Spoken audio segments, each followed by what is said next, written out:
Hey everybody, good morning, good afternoon, and good evening to you all, and welcome to another day in Azeroth. Thank you guys very much for joining me today. Hope everybody is doing fantastic. What is new? What is good, guys? King's honor, friend. Let's take a look at a couple of housekeeping items. We gotta empty out our inventory here. I did pick up some replacement weapons. Our one-handed weapons were getting kinda low level, despite being blue. And I found some cheap replacements on the auction house. Gotta get those out of the mailbox. And we have a couple of other things I want to do in town before we take off.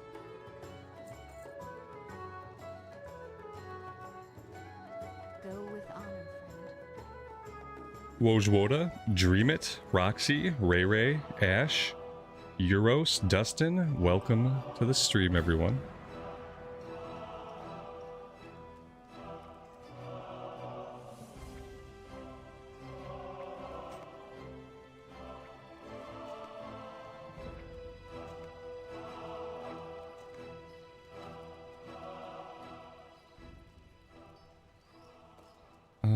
So we're not gonna need the old, let's replace the old sword.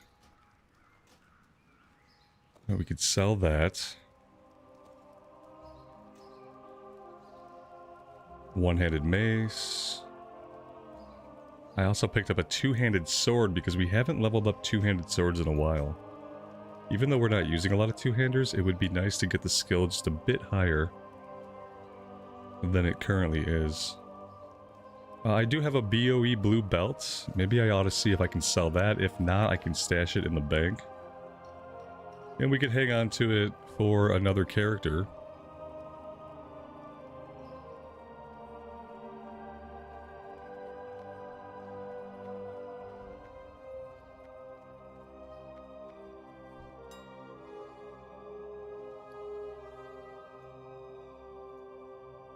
$48 gold. Oh, wow.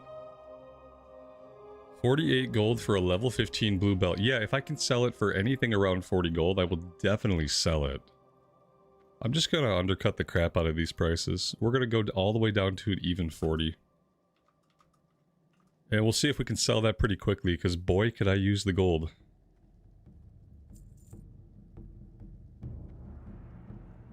Alright, what else do we need? I need the book for first aid. I need heavy silk. Heavy silk bandage. But I don't know if it's a manual or if I train it. It is a manual, okay. Let's grab that.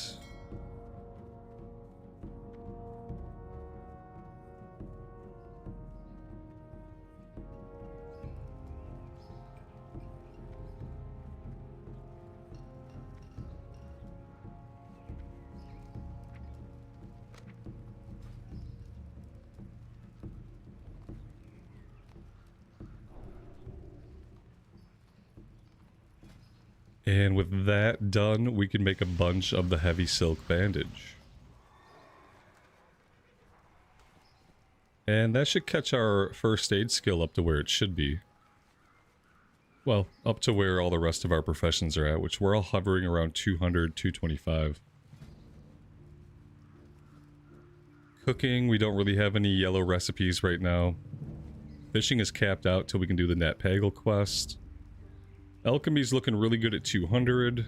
Herbalism is at 211. Don't think we could do anything with alchemy really right now. We could have a look at it, but we're not yet picking the stuff that we need to continue leveling up our alchemy. Rudy, welcome to the stream, buddy. Mr. Blaster, good morning to you. Thanks for joining us.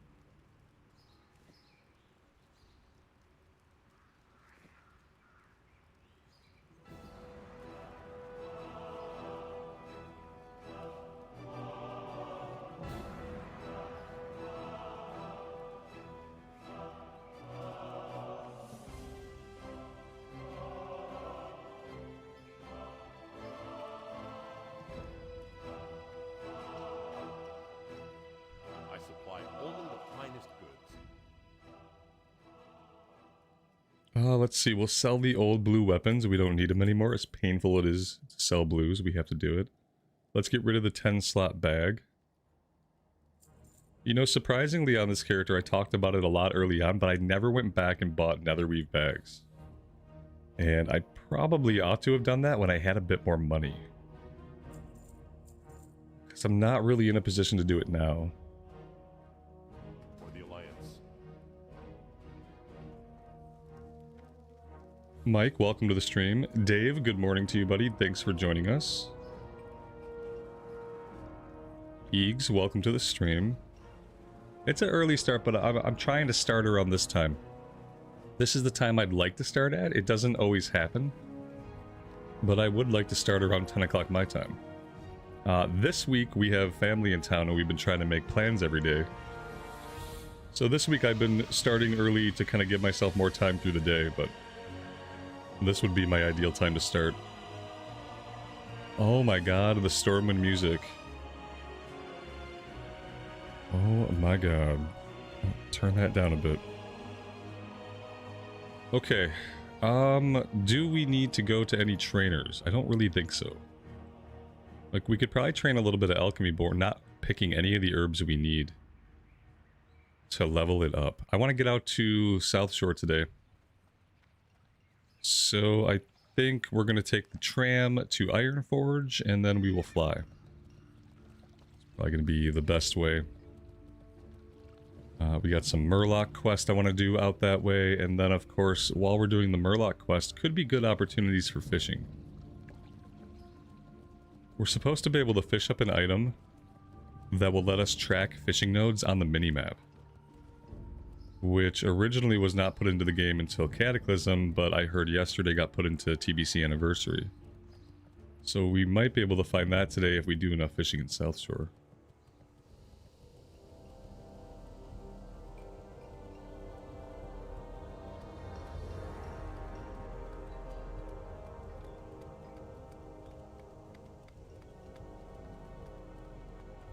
TKC, good morning to you and welcome to the stream.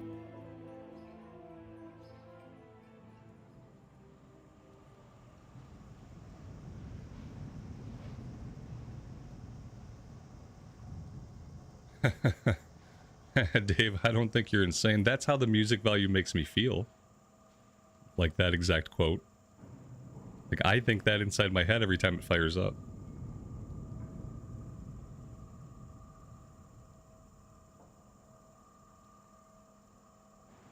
Alright, now we wait patiently. At least I think we do. Yeah, there's really nothing else we can do.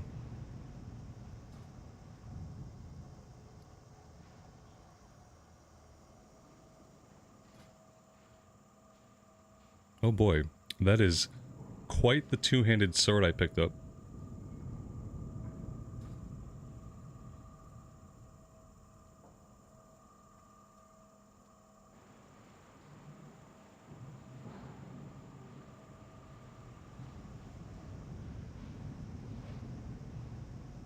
Lorraine, good morning to you and welcome to the stream. Thanks for joining us today.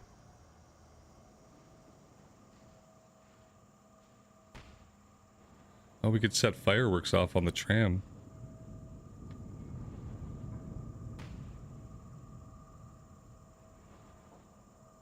We can't shoot it like compartment to compartment though.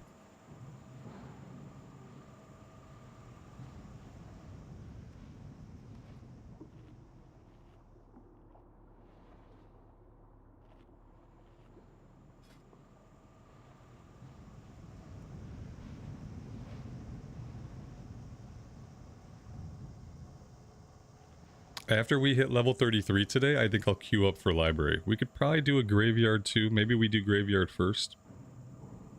I could probably queue for graveyard now. I want to get started on some questing though, so we'll wait. I want to do a little bit of fishing. But then I want to get started on questing. And we will try to do at least one dungeon run today though. Maybe we could do a graveyard and a library back to back. If we can't get the same group to do it, we can just hang out there. And then fill the group for the library run. Not as hard to do when we're a tank.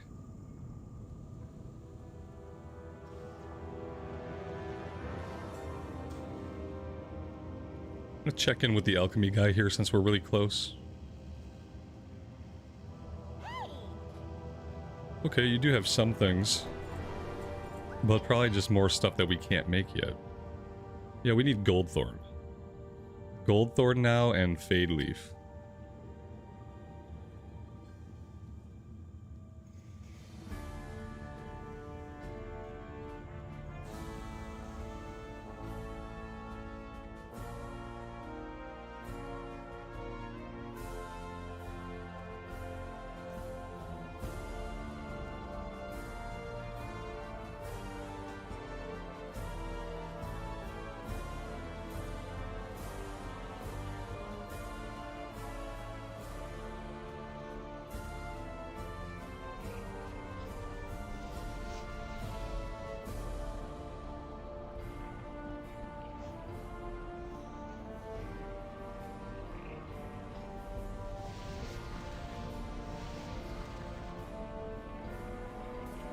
What can I do?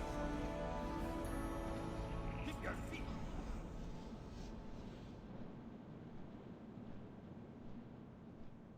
Wayne, welcome to the stream, buddy. Thanks for joining us today.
Cat Lady Jude, welcome to the stream, and thanks for joining us.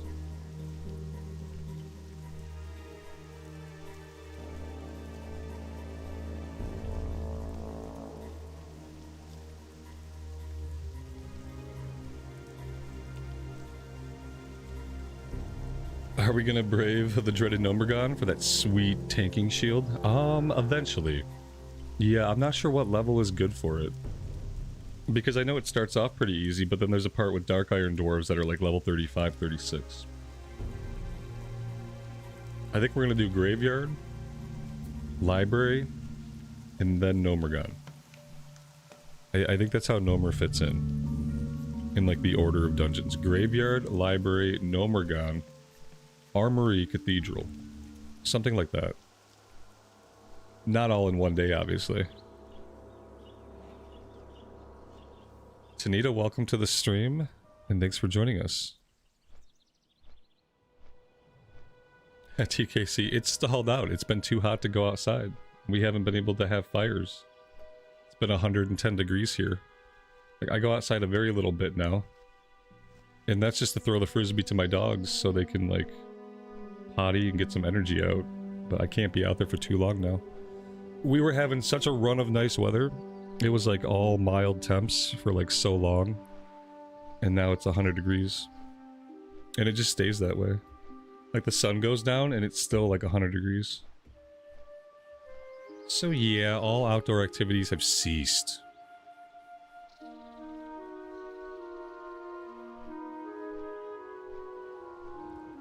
I played some Catan last night though and I won. So my Catan skill is going up. Alright, Murloc quest. I'm gonna do that first. And then Turtle Quest. What do you have? Oh, you have Yeti for cloak.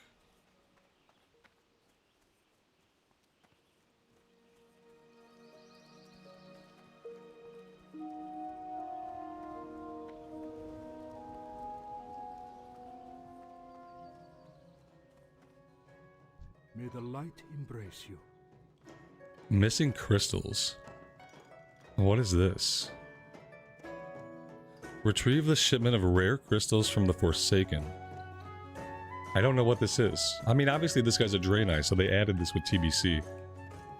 Have I not been out here since TBC, though? I feel like we've done the zone since TBC came out. Remember the lessons of the past.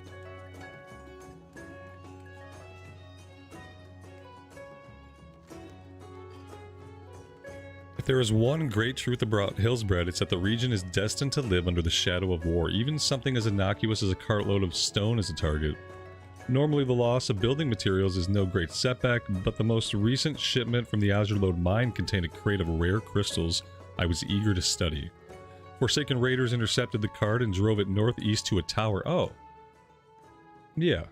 Okay. Maybe we have done this before. I know where the tower is. I don't remember the big blue Draenei, though. Hey there. See you later. Alright, let's go do the shipment first. I don't know if maybe this chains into something else, but it's level 29. And it's pretty nearby. Do I want to set my Hearthstone here? Yeah. Yeah, I think I do. Finest goods. See you later. Okay.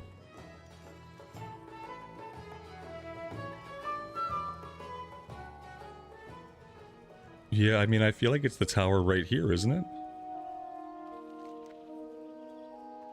What other tower? I guess it could be this tower down here.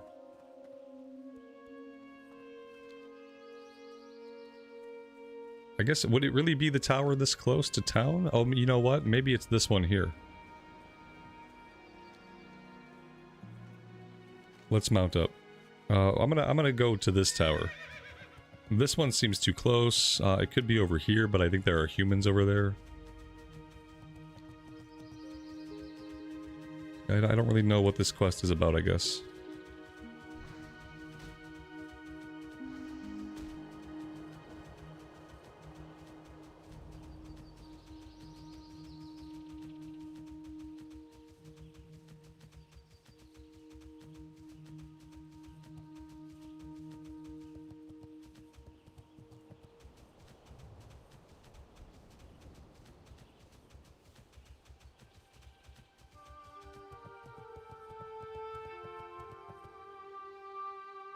Okay. I swear there was somebody up here. I don't know if they stealthed or what happened, but oh yeah, Forsaken Raider. Oh, they're just a regular level 28 mob. What is the point of this quest?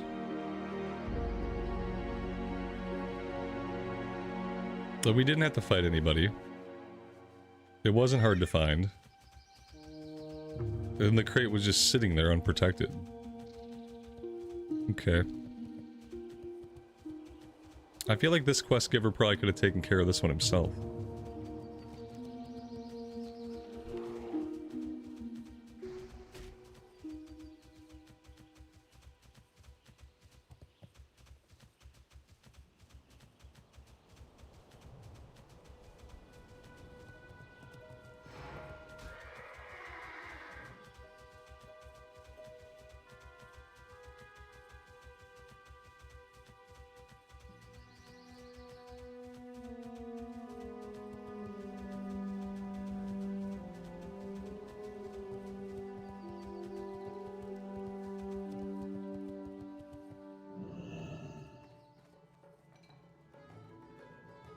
Alright, what else? The Naru have not forgotten us.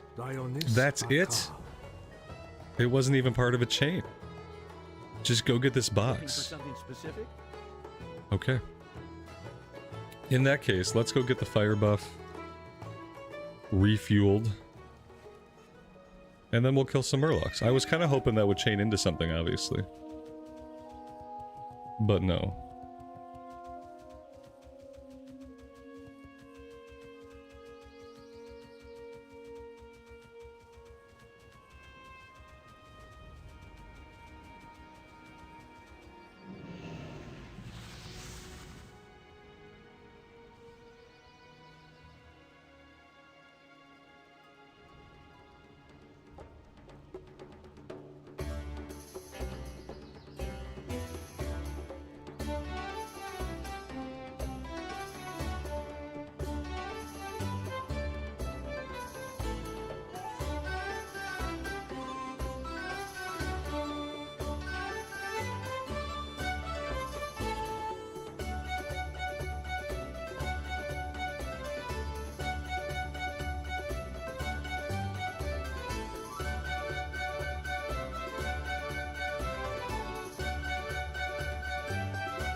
3 more days of the Fire Festival, then I'm pretty sure it concludes on the 5th. So we'll have to say goodbye to our superpower buff and our XP buff. That's going to be interesting. We've kind of gotten used to them.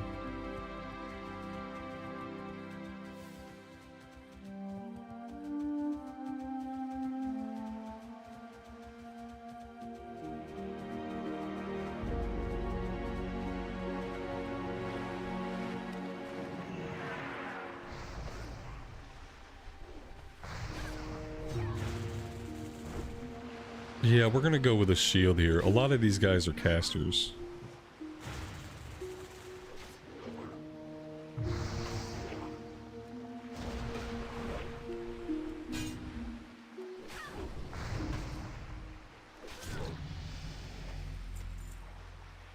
And that is level 33. Very nice.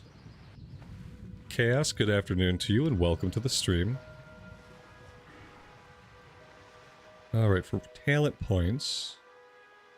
You know, I was putting points here because we were dual wielding, but I mean, as often as not, I'm using a shield, so... I guess I just keep putting points there. Other than that, I could put some points in Commanding Presence. Maybe that would be a good idea.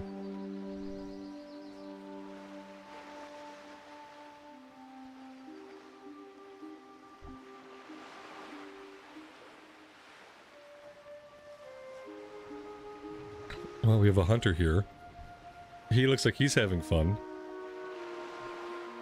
Looks like his pet is having a hard time holding aggro. Gee, I wonder what that's like.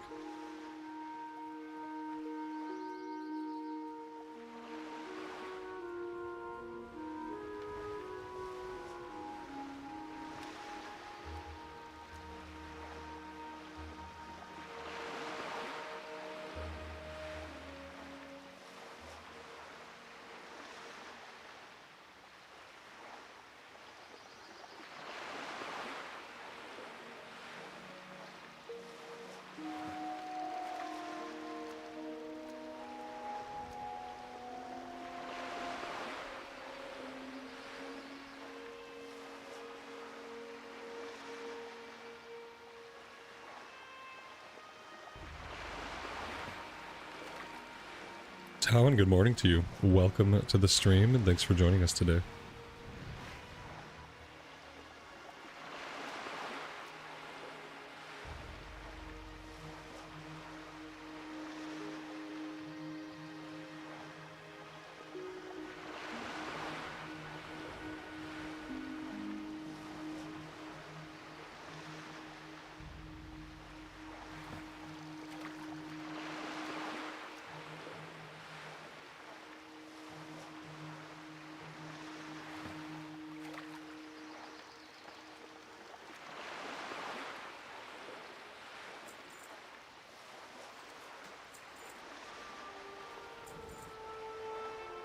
We got some fortified leggings of the bear. I mean, for fishing, that's a really good find. Granted, it's equipped level 20, but we might be able to sell that for a handful of gold. If it was a different look, I would wear it, but it's not exactly the same as the Chouses of Westfall, but it's like just a color swap. And oh boy, I would love to equip anything that looks different. Let's see, back to the shield and the sword.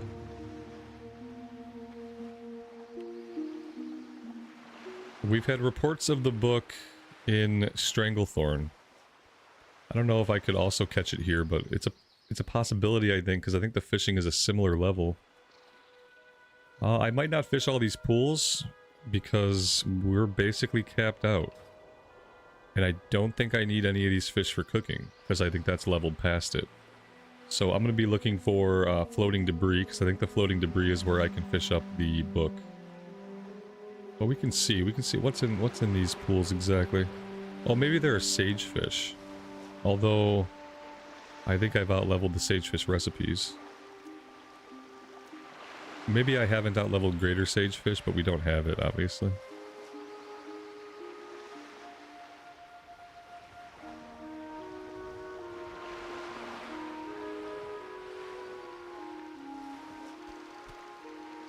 Yeah, see, firepin snappers and stuff I don't really need.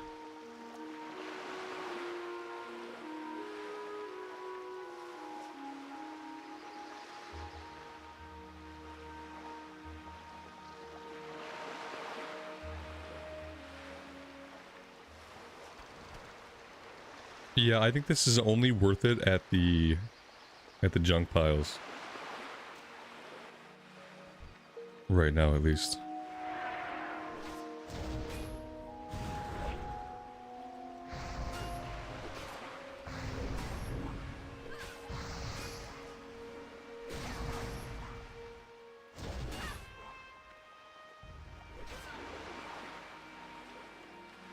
No, we don't really need any of the oils. Because I'm not really making stuff just to make it. I was making stuff for skill ups, and then once we're not getting skill ups, I'm not really focusing on it. You know? I still have 3 underwater breathing pots. If I really, really need more, I can make more. But no, I'm not really looking to stockpile a bunch.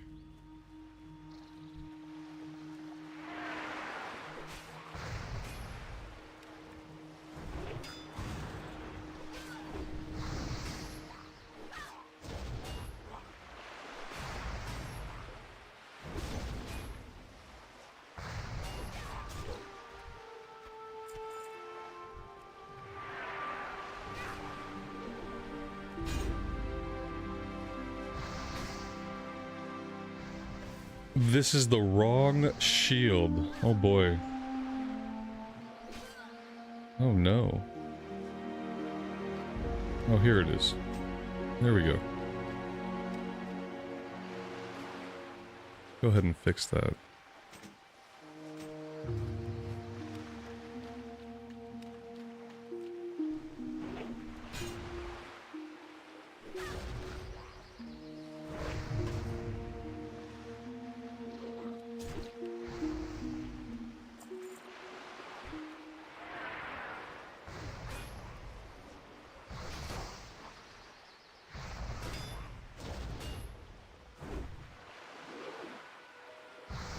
Velmencho, welcome to the stream, buddy. Thanks for joining us today.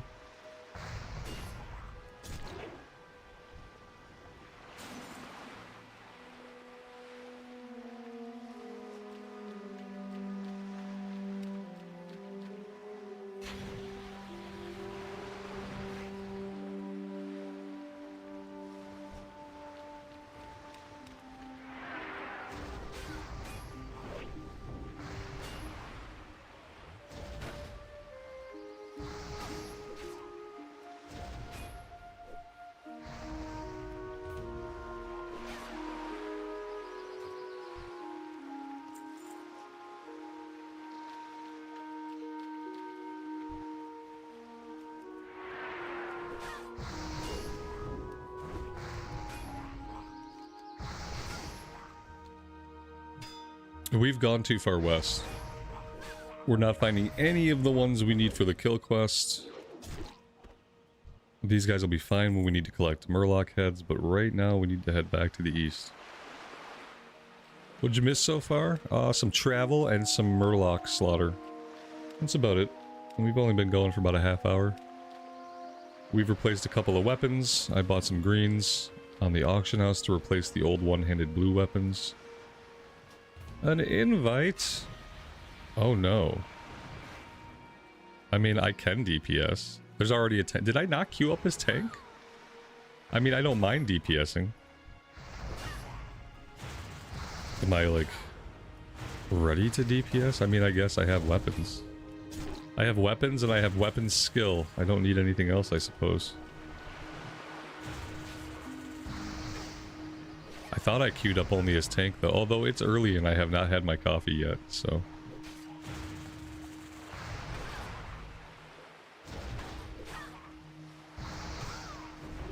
Yeah, Ruby Life Pools is one of the dungeons for Season 2 Mythic. I heard about that. I heard about it, and then I also had, like, read a little bit about Season 2. I don't like Ruby Life Pools. Especially, like, well, that's the one with the top side outdoor area, right? And it always gets really laggy there. For whatever reason, whenever they have outdoor segments in dungeons, like, It gets laggy as if you're in a main city. And I don't like that. If the way to keep dungeons from being laggy is to make sure they're like indoor areas, then please just make them indoor areas. Yeah, I don't like the outdoor dungeons. I don't know. And that one I just don't like at all. But that's okay, I'll probably do very little Mythic Plus. Like, we'll probably do some, but I'm not gonna... I don't think I'll ever do enough Mythic Plus consecutively for it to bother me, because if anything, I'll do 1 Ruby Life pulls a week. And that'll be all that I do. I'm still kind of, like, confused about this group, but I'm gonna hang out in it. I don't know if I'm gonna run to the stone. I think I might keep killing Murlocs. I don't know. I probably ought to run to the stone. But I think I'm gonna keep killing Murlocs for a minute.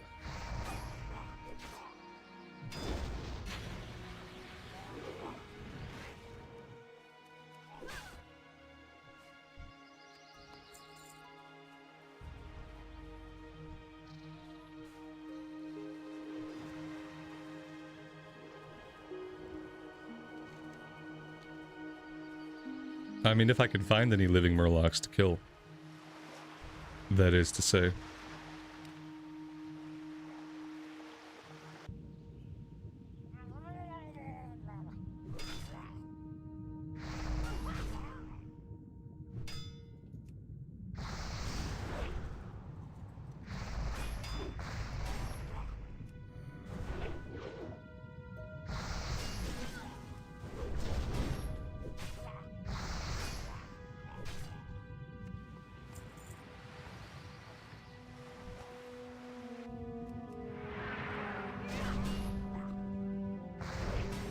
Larry, welcome to the stream, and thanks for joining us today.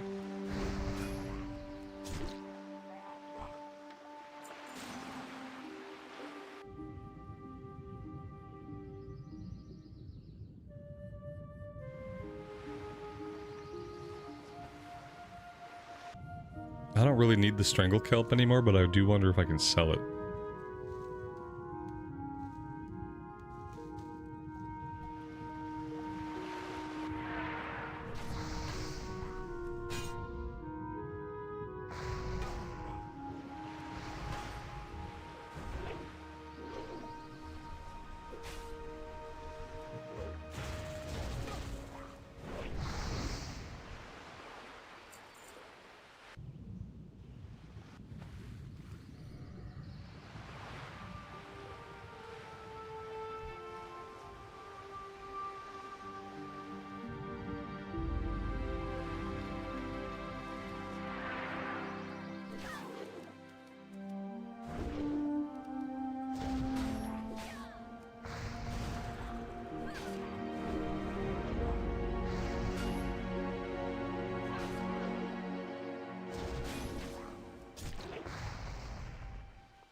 Oh god. We have lots of training we ought to have done. Ugh. I don't like that. I don't like all those abilities sitting there. It's too bad we just don't have like a convenient warrior pocket trainer here in South Shore somewhere. You don't think they'd have like a garrison of troopers here with some old veteran who could train us? We need more trainers throughout the world. That'd be cool. It'd probably be really unbalanced, like what trainers you have where. But just having more trainers sporadically throughout the world could be cool flavor. That way you know, like, oh, I'm on a warrior, I know I have trainers here, here, and here. Or like I'm on a mage and I know I have some trainers. They have a few like that. I feel like there are a few like random trainers in strange areas. Like there's a hunter trainer on the horde side in Gromgal. That's kind of random, but it fits. They should do more stuff like that.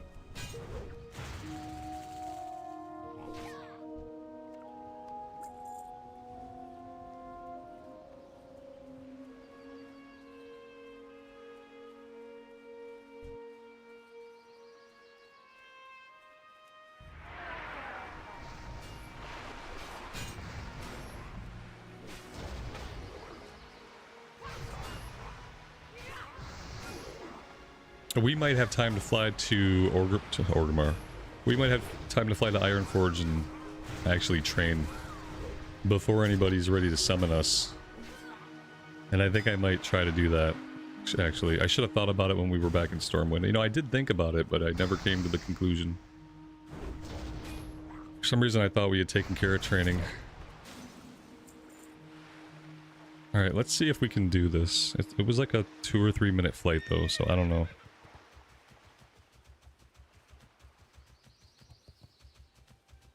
Depends on how slow the druid moves.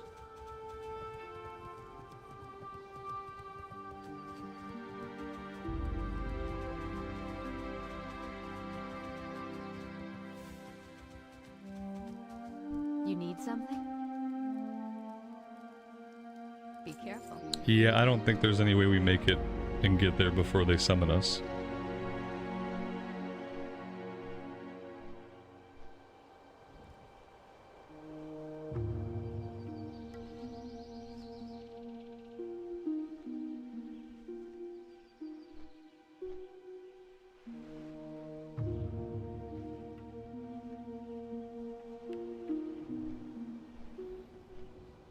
Did I see the new COA trailer Conquest? I don't even know what that is, so no, I did not see the trailer. And I don't know what it is. And if there's not something about it on Wowhead, then I probably don't care what it is. Boop, boop, boop, boop, boop, boop, boop, boop, boop. Nothing. Nothing, that's what I thought.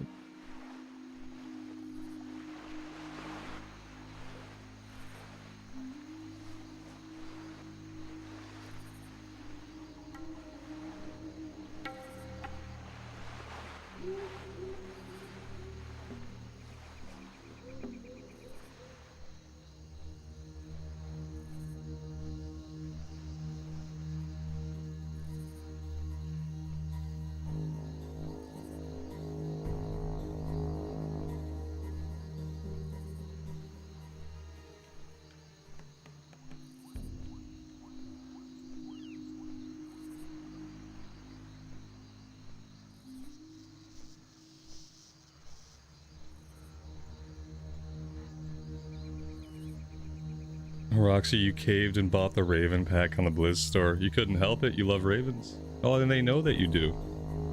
They know you do, and they got you. It's okay. Everyone gets got sometimes. And back when I played Heroes of the Storm, when that was a real game, I spent lots of money on that game. Not lots and lots of money. Like, we were still safely in the triple digits. But I spent a lot of money on Heroes of the Storm because I liked heroes and I liked skins and I thought things were cool, and they knew that I thought things were cool, and that's how they sold shit to me. It's okay. It happens to everybody, but just don't let it happen again.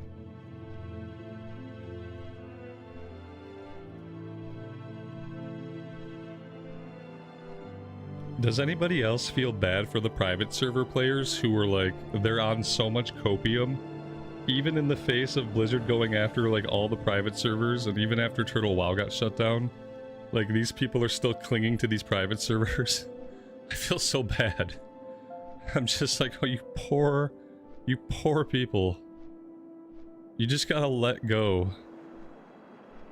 Yeah, see, that's like, I don't feel bad for anybody. You don't have any compassion. Do you have kids, CNET? Sometimes that I forget that, and it surprises me about you, because you truly don't have compassion for people. At least you don't have compassion for internet people. And maybe that's the difference. I feel bad for them. Yeah, you do have kids, but they have left you cold and heartless.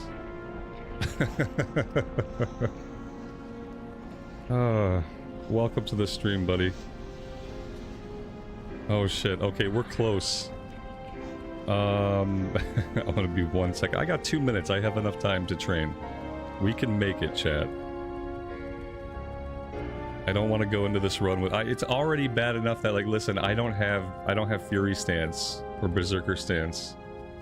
And so I can't Whirlwind or anything, so, like, I don't even know why I'm bothering with this. Oh, okay. Here we go. That should be everything.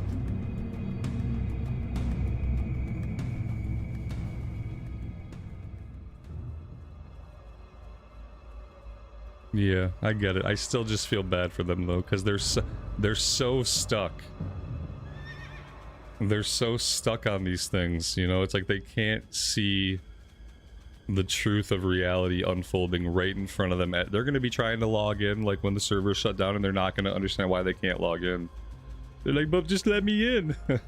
Just let me log in, man. And they're just going to sit there and try to pound the log. It's like, dude, the servers shut down permanently. You gotta go play a legitimate game now. Sorry. Oh, I can't believe it. I can't believe they're dropping trailers right now. Yeah. Like, yeah, drop some trailers right now. That's a really great idea. Like, you just blew your AoE taunt at Blizzard. Like, what are you thinking? What are you thinking? Yeah, it's like they're asking for it, right? Did we? Yeah, we're here. Okay, let's put on another one-hander. Let's go with the axe.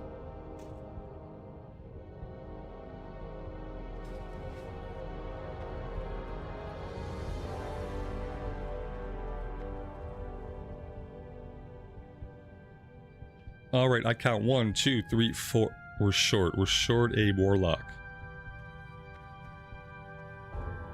If you're on the chopping block already, might as well drop the trailer. Yeah, it's like you might make some money. I don't know how they make money off of players, but they might make some money last minute by dropping a trailer. And they certainly have something to gain. Oh boy. DPSing without Berserker stance. You know, I didn't even see the quest on the guy though. Am I just ignoring the quest or have I out-leveled it? Oh my god. I don't even know how I ended up queuing as DPS.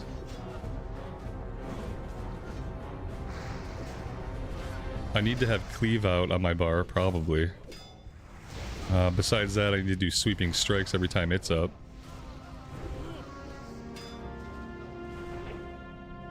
And that's really all I can do. I didn't mean to be DPSing. I thought I had just queued myself up as tank. I got invited to this group. And then I noticed that they already had a tank. And so I thought, okay, like, whatever. I'll just go with it. But now I'm realizing, like, I really have no idea what I'm doing as far as DPS goes. I mean, not that it's, like, incredibly complicated, but I don't have Berserker stance. I can't Whirlwind. And we're pulling these massive packs that they seem like these are for me to Whirlwind, right? Like, Warrior, Whirlwind the pack. I'm like, I can't, man. I can't Whirlwind, man. I get nauseous when I spin, okay? It's an inner ear problem. I can't do anything. I can Heroic Strike. And then I can do more Heroic Strike. And then I can keep Heroic Striking. Every once in a while I can drop a Thunderclap. I gotta get Cleave out.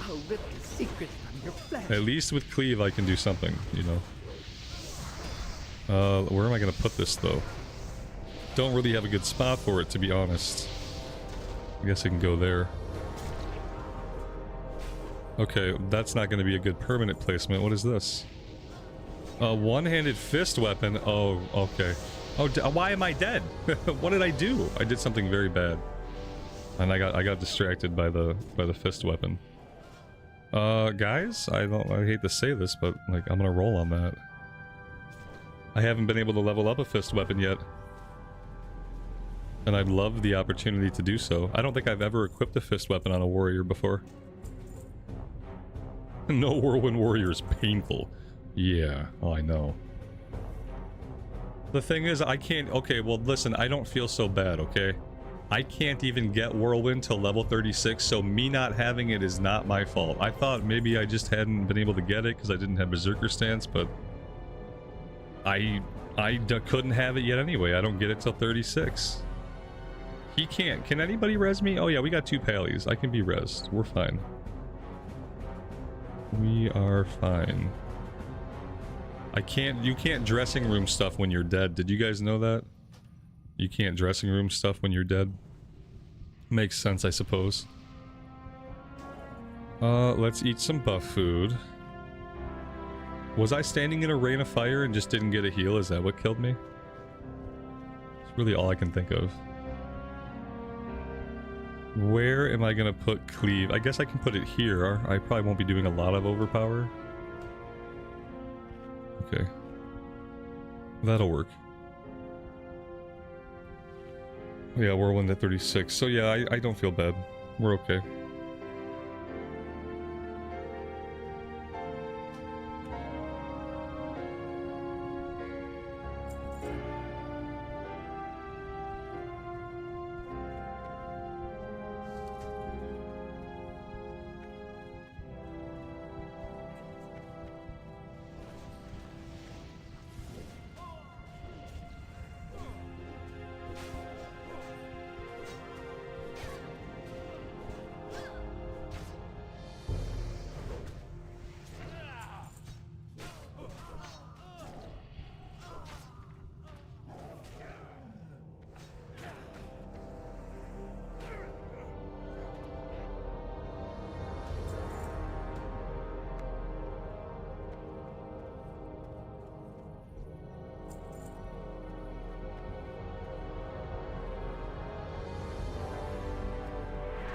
Indy, good morning to you. Welcome to the stream. Karen, good evening. Thanks for joining us today.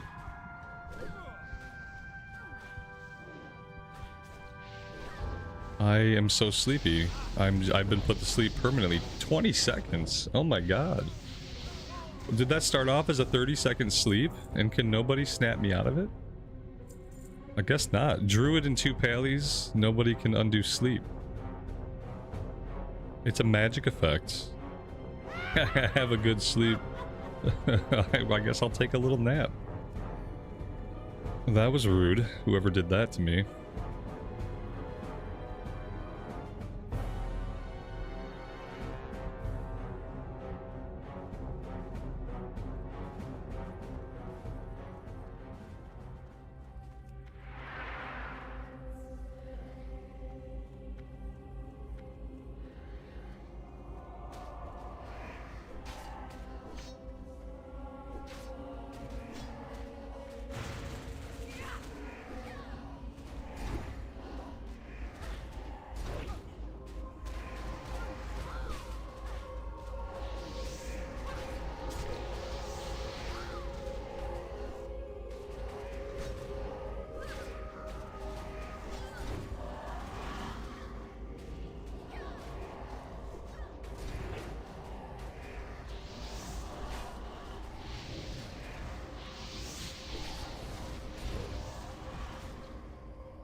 Yeah, it would be much cooler to have Whirlwind.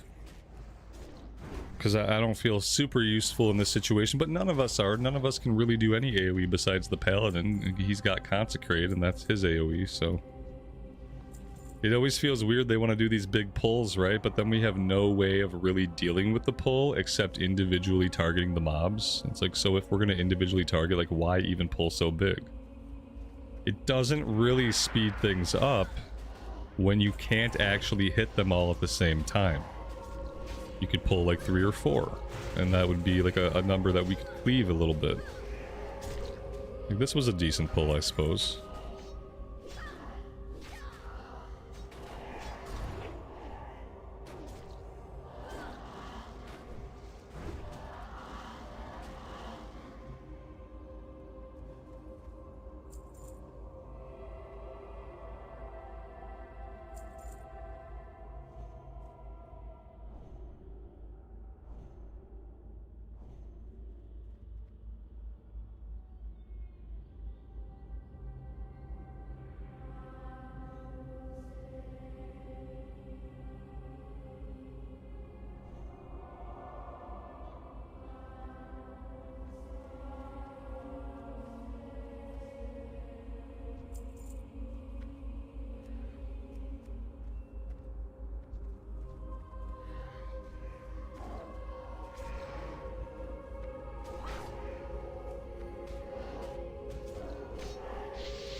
So we gotta make sure in the future that we don't queue up his DPS.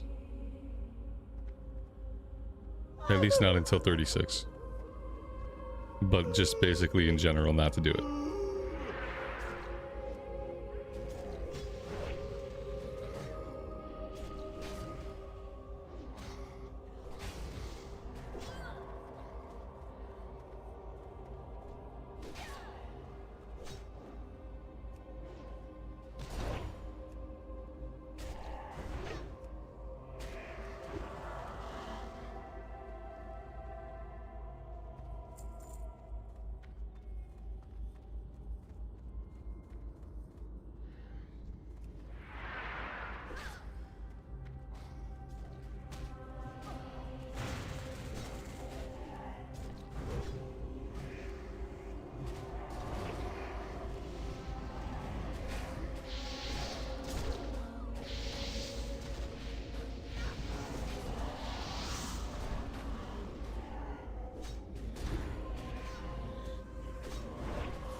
This is a very thirsty run.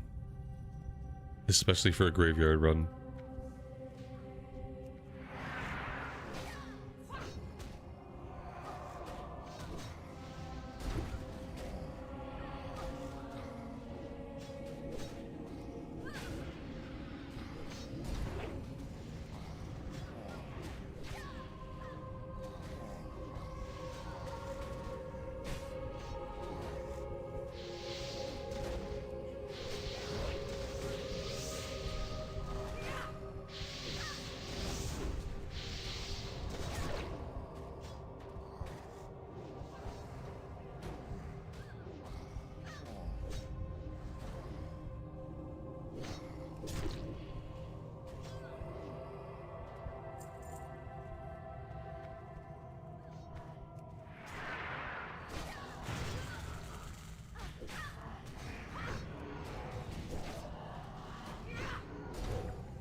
Maybe this group will go right into library afterwards. That would be okay. At least in library I can get more use out of sweeping strikes because everyone will be an elite. And so I can be assured of about how long the mobs are going to live. It kind of sucks to blow sweeping strikes on a pack of normal mobs in a 5-man. Just doesn't seem like it's going to be worth it. We hunger for vengeance.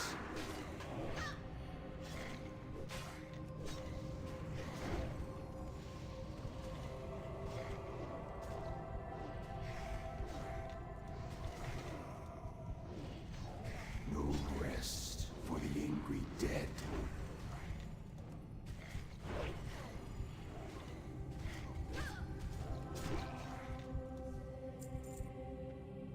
Orb of the Forgotten Seer. Increased damage and healing done by up to 12. Offhand item.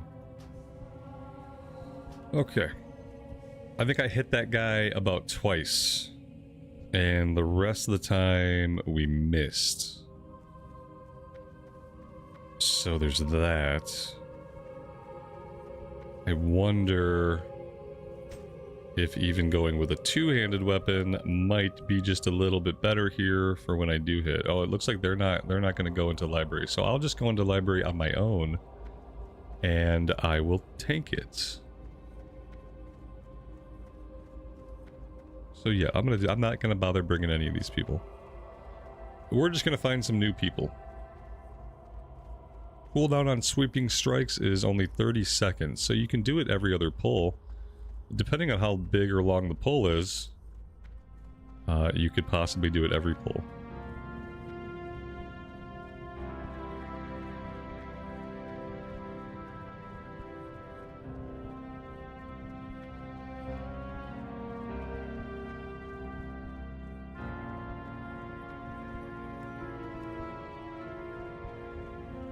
It looks like some of them want to do Graveyard again. Like, why would you want to do Graveyard again? There's really nothing in Graveyard. It's like there aren't enough mobs to farm it, and there's not enough loot to make it useful, and you don't need a key out of it or anything like that. And so, like, I still don't think there's a really good reason to do Graveyard. Oh, look, I had been queued up as both. You know, it defaulted me to both, so that's what happened. Alright, let's try library. Wowee.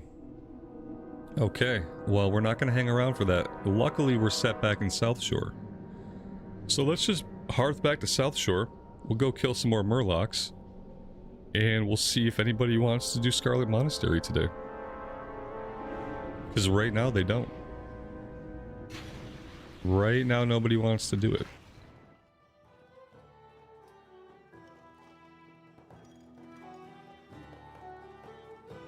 Alright.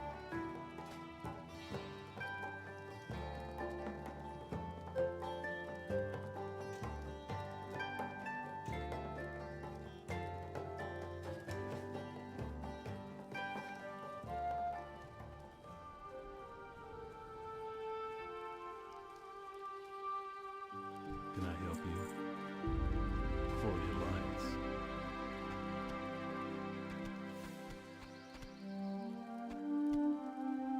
What are you looking for? Oh yes, the fist weapon. This is a fast weapon, so we ought to do it in our offhand. This might be a good offhand for us. I don't know. I have never used fist weapons or daggers on a warrior. I think I equipped a dagger one time on my original warrior way back in the day in Outland, because it was like literally just the best thing I could get at the time. It happened to drop, and I equipped it. And I think I took no end of shit for it from my friend, if I remember correctly. Those we might be able to sell. That we might be able to sell. Tangy clam meat. Yeah, like it's green. I don't think we're gonna get many skill ups off of that. I don't even know if it's worth hanging on to. I'm gonna sell it. Turtle meat I'm gonna hang on to. We're gonna have the quest soon. We can sell the orb for half a gold. That's pretty good.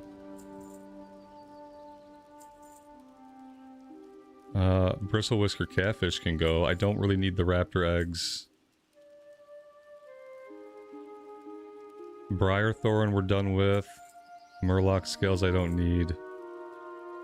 I'm gonna get rid of the leather, the small health pot, the silk bolt, and that looks pretty good.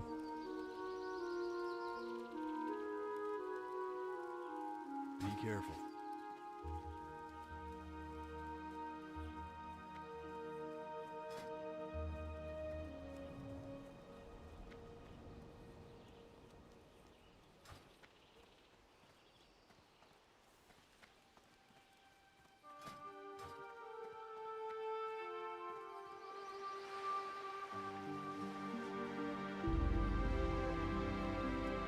So fist weapons is currently at 0. We might have to do some weapon swapping. You know what? Maybe I should go get the XP buff while I'm at it. That could be smart. We're doing okay, even though we can't hit with the offhand at all. I guess we miss with the offhand a lot anyway. So maybe we're not going to feel the damage loss as much. Oh, wait a minute, wait a minute, wait a minute. Fist weapons utilize your unarmed skill? I didn't know that. I thought fist weapon was its own skill type. But it's not. Oh, we have unarmed skill. We've leveled up our unarmed skill intentionally. Not to equip fist weapons, but just to attack unarmed. And I had no idea that fist weapons was just unarmed skill. Oh, in that case, then we're good. Yeah, we're like 132 out of 165 on unarmed. Okay, that's awesome. I love it. I thought we were just leveling up our unarmed in the case that we got disarmed. Didn't realize it was going to help me with fist weapons.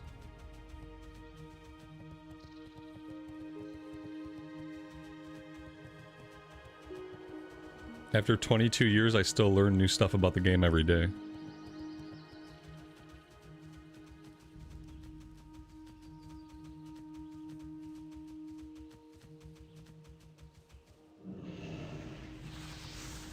The Ring of Blood gives a fist weapon. That's funny. I've only ever taken the two-handed axe from the Ring of Blood, because every time I've took a warrior through there, they've been arms. It'll be interesting to take something else. I didn't realize I was going to get to use fist weapons.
Look at all the tanks.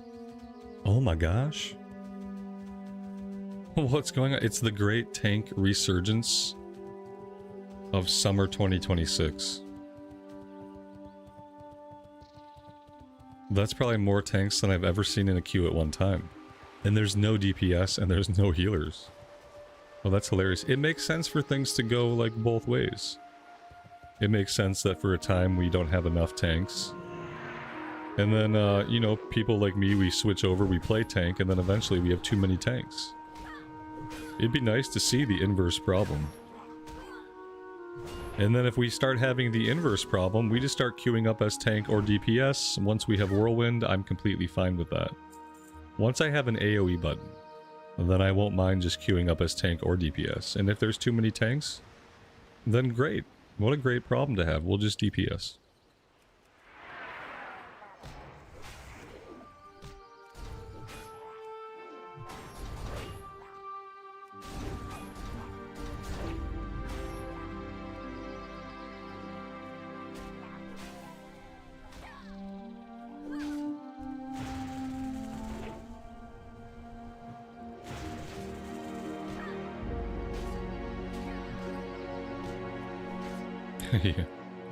Yeah, I mean DPS, they grow on trees until the trees wither up. Until the trees are left barren. And then they all sprout into tanks, apparently. I think that's how it works.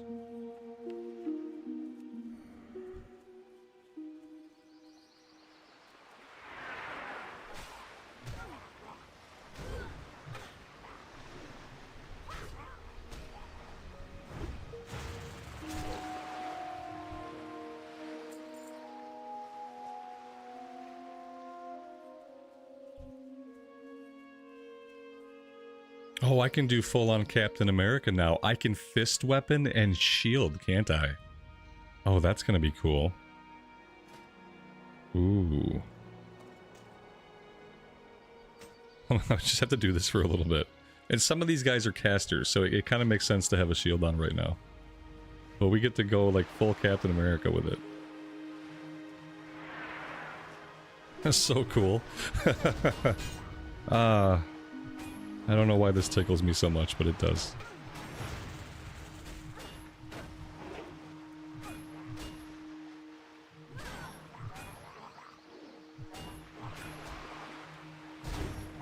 That being said, you know, our fist skill is not capped out. So to try this right now is not super smart. I mean, we're pretty close to cap. But these guys are at our level.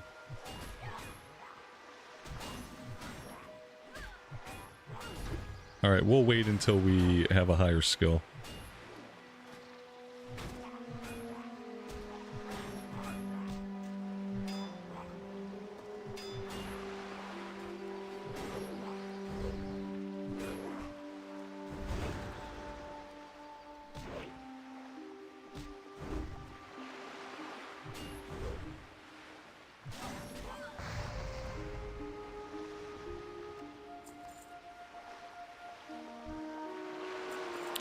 I only out DPS people when I'm tanking though.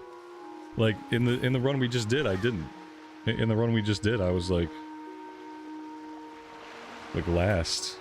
Oh shit, okay, somehow I did. My bad. Okay. I take it back. Somehow I still out DPS them, even though I was not tanking. Okay, you were right. I didn't realize I did that. Yeah, I mean the warrior is the best class. We would have out DPS'd everybody a lot more if we were tanking, so. Oh my, speaking of tanking, oh my gosh. If I see a healer pop in, I'll put the group together. If a healer pops in, we'll just get the group together and we'll go. But like without a healer, I'm just gonna chill.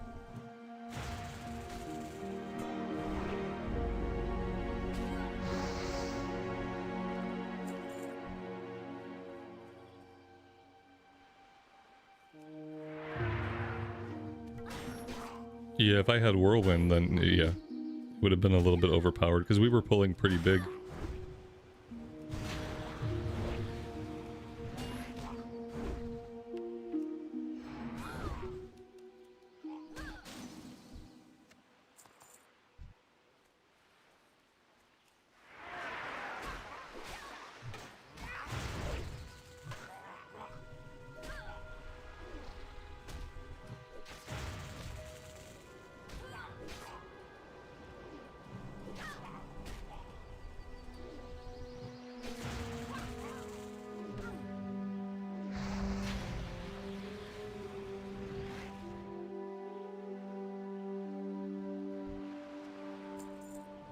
Oh, Redbird, the leader might have left the group. I think the leader can leave and disband the group, and then it will look like you've just been kicked, but really everybody got kicked.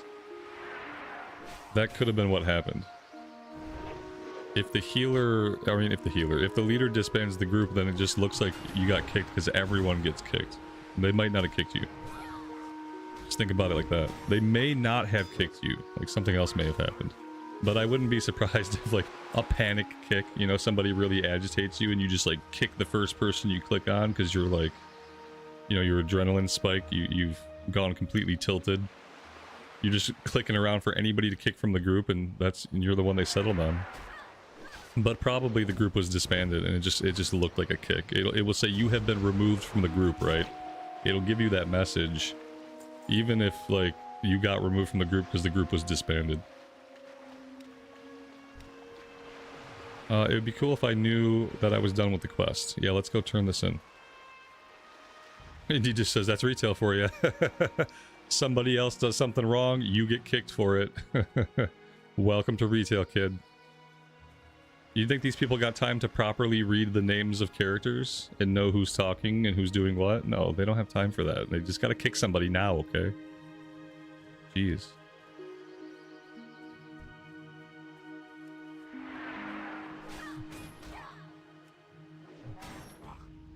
Okay, here we go.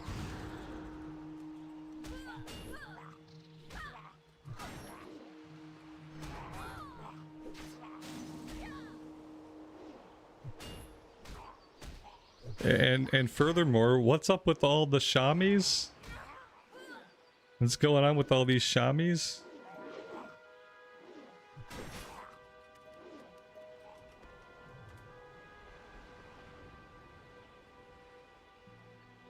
I don't really want to double up on shamis if I can help it. I'd really rather not double up on anything. So, look at that.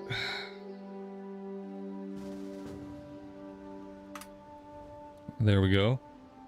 So let's do a little roll check. Get that straightened out.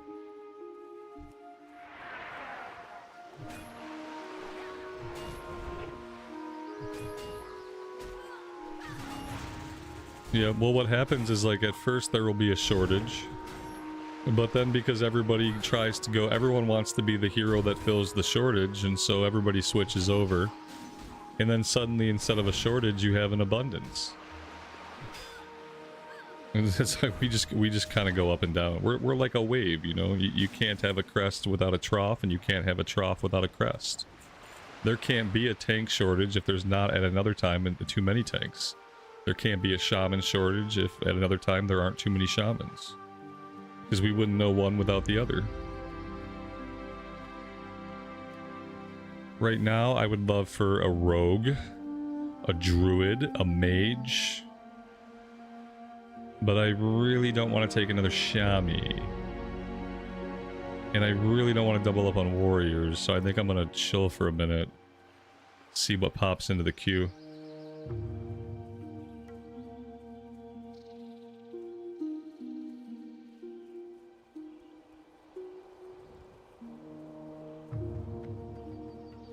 Oh, you talked in the group. Oh, you can't talk in a mythic if you're... Yeah, you'll get kicked. Don't talk. Why would you talk? Talking in a mythic, besides saying hi? Oh yeah, I would never give anybody advice in a mythic. Help you. See you around. Basically, I have this rule where like I just try not to give people advice unless they ask for it. What can I do? Because I think that's really the best way to go about a video game. It's like I just don't really go out of my way to give advice unless I'm asked. And so if you're gonna give unsolicited advice to some like super peaked players in a mythic, yeah, I'm not surprised they kicked you. They're like, who's this guy? I don't know him from Adam, and he's in my mythic giving me advice I didn't ask for. Boom, kicked. It's easy. Yeah. I'd say just don't give people advice. Nobody wants it. And if they do want it, they will certainly ask you for it.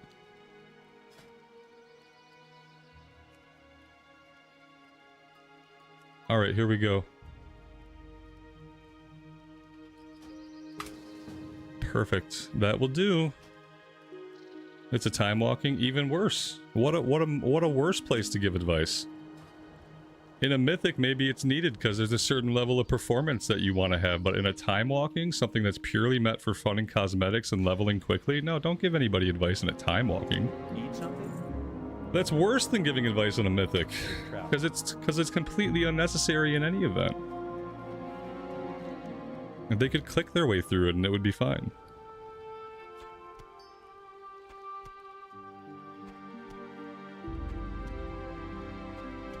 It's like the guy at the gym that wants to walk around and give unsolicited advice on how to work out. Yeah, it is exactly like that, CNET. Oh, you know, if you're doing your raises and you tilt your arm just a little bit like this, it really helps hit the back of the shoulder, man. It's like, cool. Thanks, guy. I don't know you. You know, I don't know you. I've been weightlifting for 20 years, but thanks for the input I didn't ask for. Thanks for noticing my shoulders, bro. I appreciate it. That's advice. You gave them advice. What would you rather have it be? You gave them advice or you gave them an order? If you think that's an order, do you think they're going to respond any better to that? No. You know that.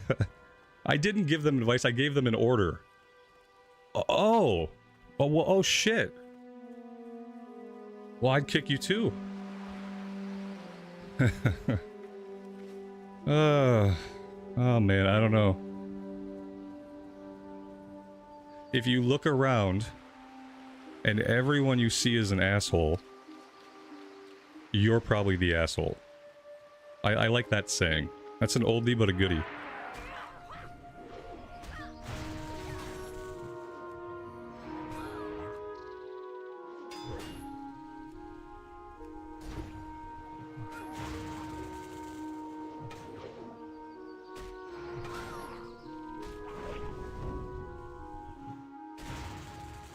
I guess I should see if maybe I ought to run to the dungeon. Let's have a look. Yeah, we're gonna want to go. We're gonna want to go.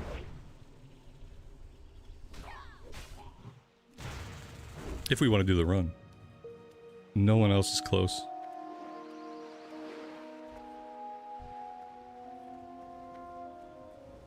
Alright, let's mount up and let's get going.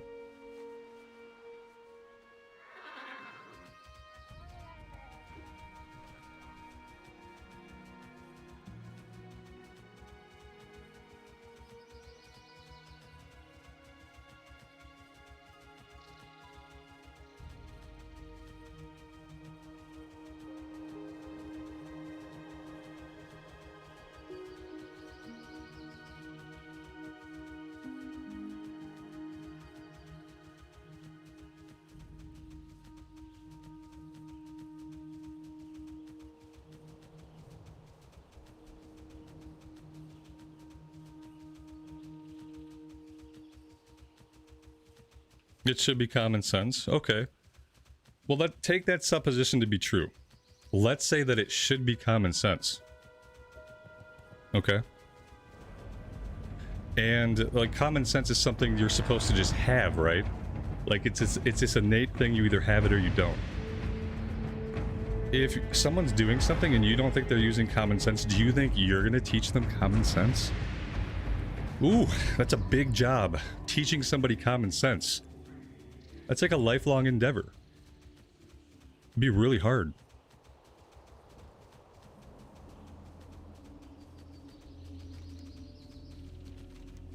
You're like, this person lacks common sense. I will fix them.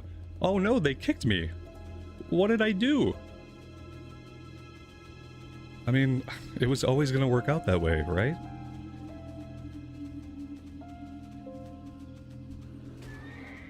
How else was it ever going to work out? Because you were never going to teach them common sense. And if they lacked common sense, then they were never going to behave in a way that made sense.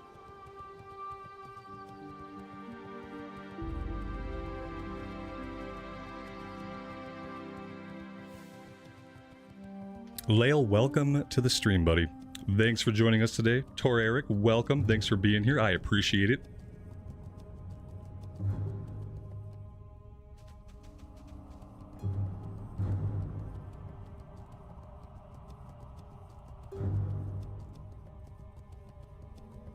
Yeah. Yeah, I mean, you're allowed to, I guess it's like you're allowed to take an action, you're just not allowed to control the outcome. So, like, you can do something. You can say something to somebody. Like, you can try to do what you think is helping. Like, oh, I think I'm helping this person. I'm gonna say something that I think is helpful. Okay, you're allowed to do that. You're just not allowed to control the outcome of what happens. You know, you can do whatever you want. You can give unsolicited feedback, you can try to, like, order people around, you can have expectations of people that are totally ludicrous, such as the expectation that everybody possess and exercise common sense while playing a video game. Like, you can do all these things and say all these things and have all these opinions. You just can't expect any specific outcome to happen. Because you're not in control of the outcomes. You're only in control of the stuff you say and the stuff you feel to some extent, but you're not in control of what other people do or what happens. And so the best way that I find to not be met with an unfavorable outcome is, like, I don't take an action. If somebody is not having common sense, I try to let them be. If somebody is maybe messing up something and it's not super impactful, I try to leave it alone. Because that's really the only way to avoid, like, unwanted outcomes, like being kicked from a group. You just have to be more passive. You just have to accept that people are just people. Like, we're all just people playing a game. Like, nobody's perfect. Nobody is ever gonna meet your ludicrous standard of common sense. You just have to accept it. And otherwise, you're gonna have a miserable time interacting with everybody, and as a consequence, and I'm sure many people have found this out, people are gonna have a miserable time interacting with you. Because it all goes round. It all goes round. So, I don't know, man. I think you really need to think about it. Like, just give it a thought.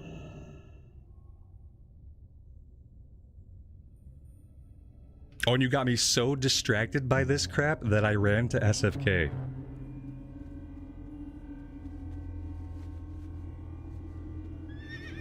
And that I can't forgive.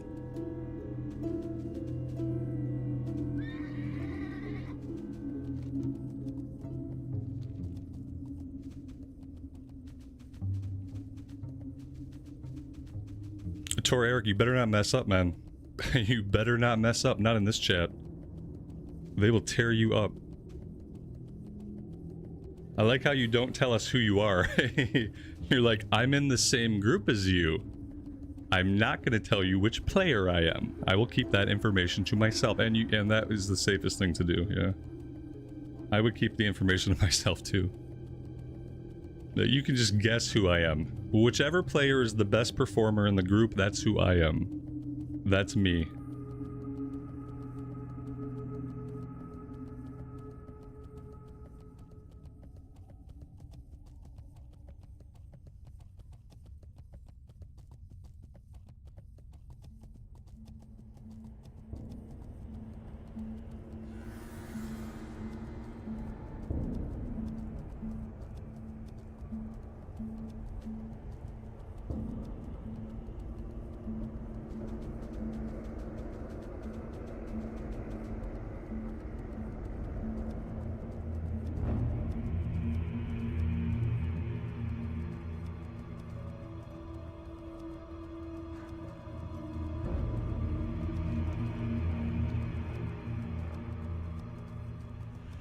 I am gonna... Oh, wait.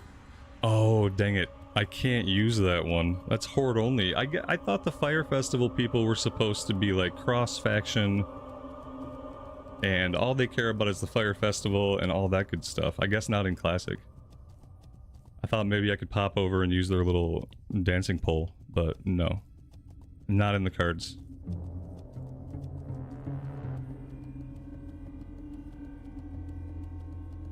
Redbird, not only did you distract me, man, but you continuously come to the stream and you constantly say stuff that's like kind of ignorant, and it's like, it's almost like you don't think about other people at all. You kind of act like you're this lonely, lonesome little human in a sea of idiots, and that's just kind of the vibe I get, and I don't really like it. Just putting it out there. And if that's the vibe I pick up, then that's probably the vibe that other people pick up in other parts of life. And there's no consequences here for coming off that way, but maybe just think about like the shit you say, how you say it, and like your perspective on other humans, because it seems to be a very narrow one.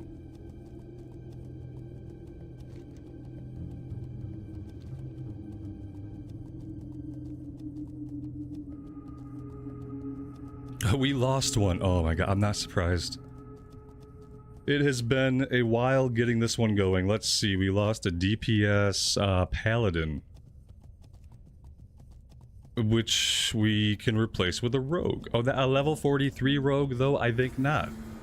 I think I will not be breaking all the XP in the instance with the level 43 rogue. We'll pass on that. We'll wait for something more appropriate.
I mean, worst comes to worst, we could probably format it. That might be fun. Hey, U-Wave, welcome to the stream, buddy. Thanks for joining us today.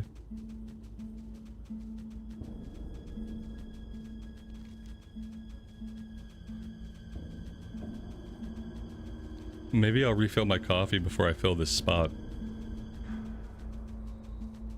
Maybe I can just wait till after the run.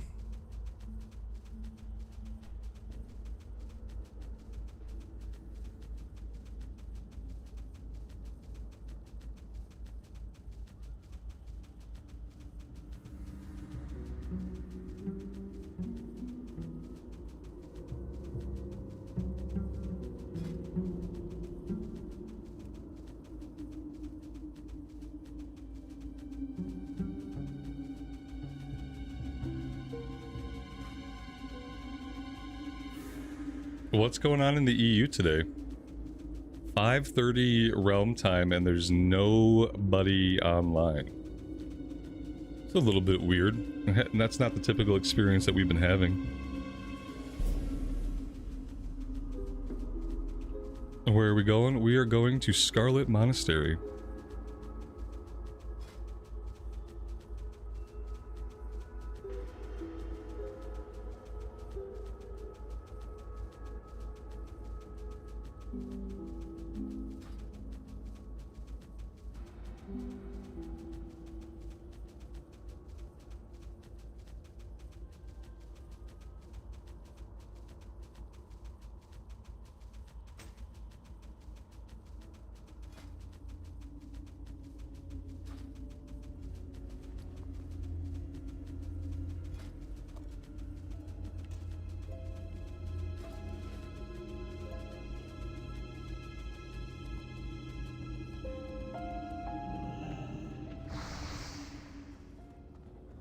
I mean, I guess realistically... Oh, we have the Warlock, so we don't need to go to the stone necessarily.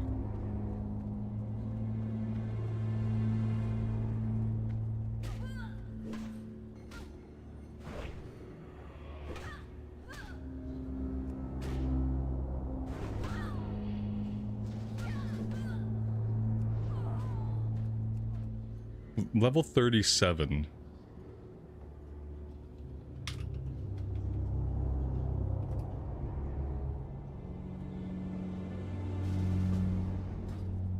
That'll be okay.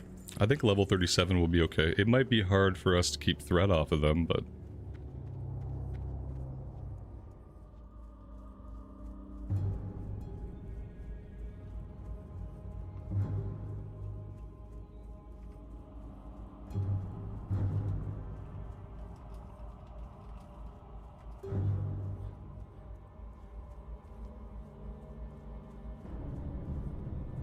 Well, summons would be incoming at least if the Warlock would come down this way.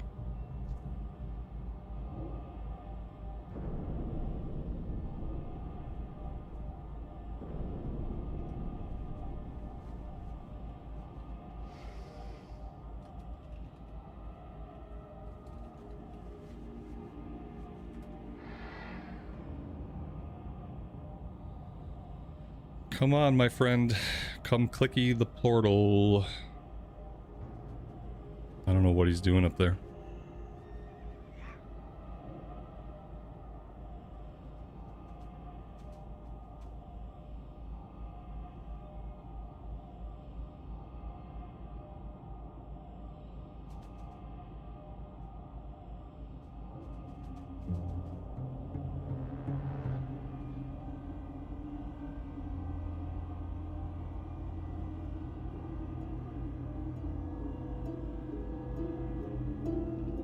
I don't know what else I can do or say to communicate.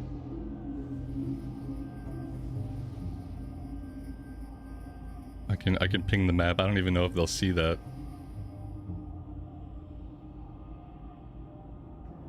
Try. Get over here. A scorpion pull them to the stone. I don't know what else to do. Communication has failed me. I lost you, but why'd you lose me? I'm at the summoning stone. I'm just at the summoning stone.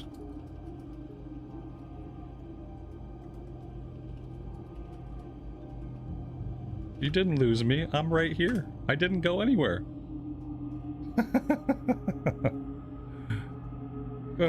He lost me. He went one way, I went another, he never found me. I'm so confused about why he's confused. I feel so bad. Maybe he was expecting we would do like a warlock portal or something. I'm not sure what the confusion was. I think we're getting there though. I think we're making progress.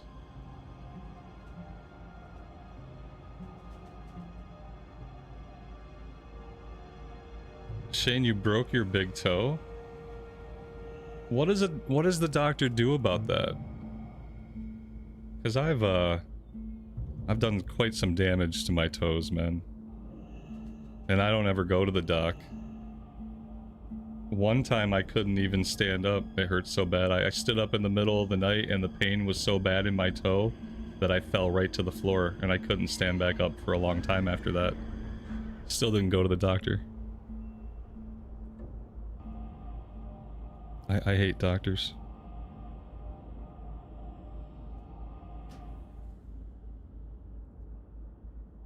I think we just summoned me.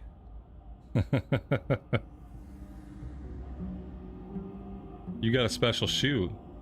See, I probably needed that. Cause like I couldn't walk really for a bit. And anytime I did, it hurt like hell.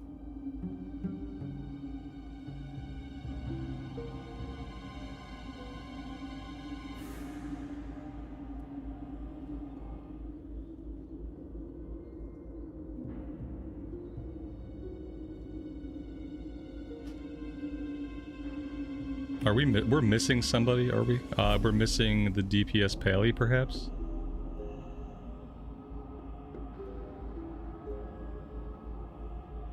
I've got a weird feeling about this group. I don't know what's gonna happen. Just got a weird feeling. Alright, let's do it. It's just library, it should be pretty easy.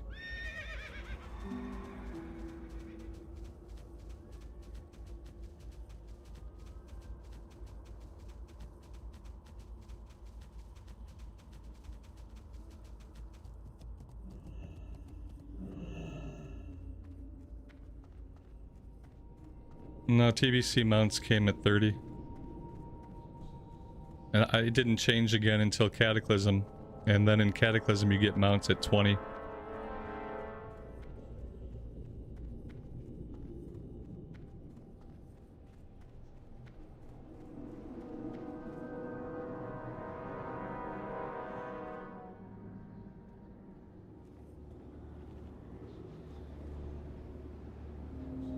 Well, Shane, that's cool. At least you don't have to wear like a boot around for a long time.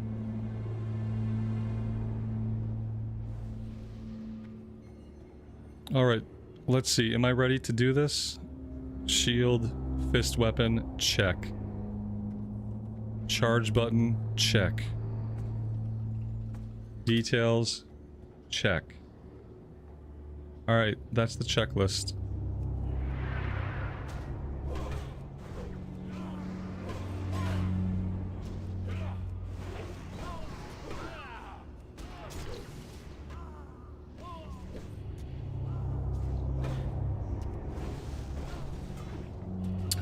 Something is just a little off. Okay. Yeah, my buttons are not exactly where I would like them to be.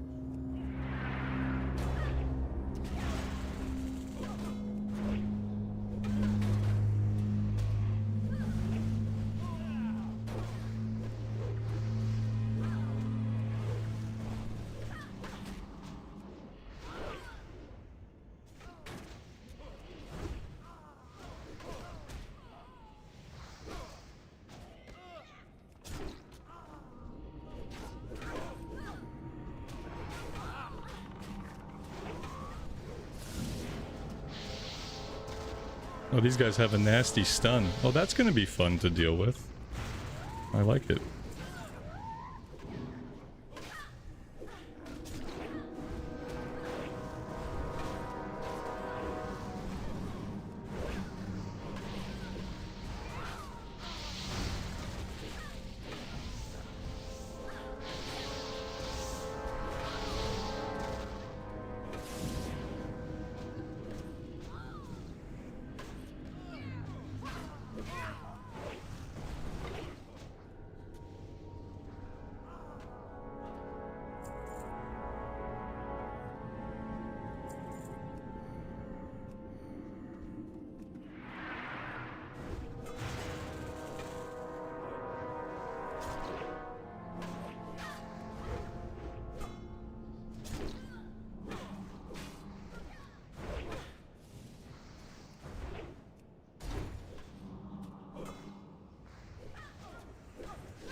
When I shattered my big toe, I was doing front kicks.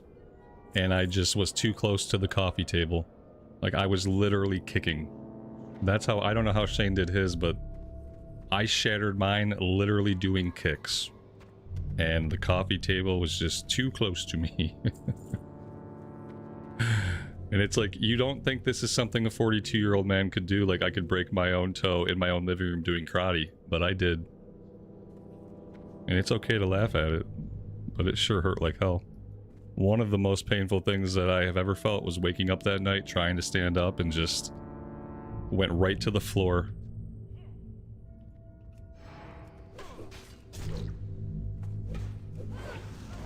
Lots of curse words, oh yeah. See, when mine happened, like, it didn't hurt as bad at first. Like, I knew I'd messed it up. It hurt pretty bad when it happened. But I was able to continue on with my life. It wasn't until I woke up in the middle of the night that I realized, like, the extent of the damage that I had done.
Release the hounds!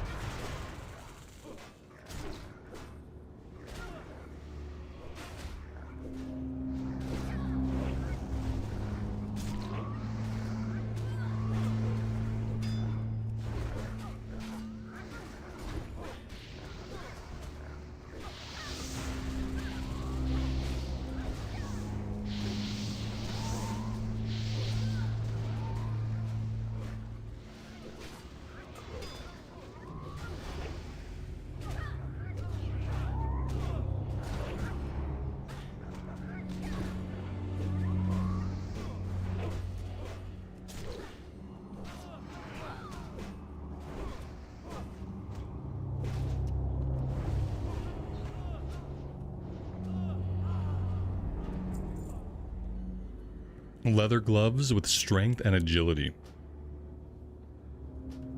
Pretty sure that's all he drops. Manifest, welcome to the stream. My experience points seem low. Yeah, they always do. The dungeons are like kind of broken. It's been years since I went into any dungeon in Classic and thought like I was getting a good amount of XP.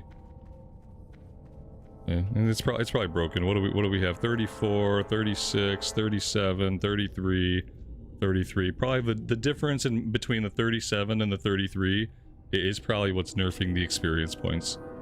And because of all the stupid things they've done to how it gets calculated in groups. Yeah, it sucks. Like, they tried to do a bunch of stuff to solve the problem of people getting boosted. And honestly, they ought to have just left it all alone.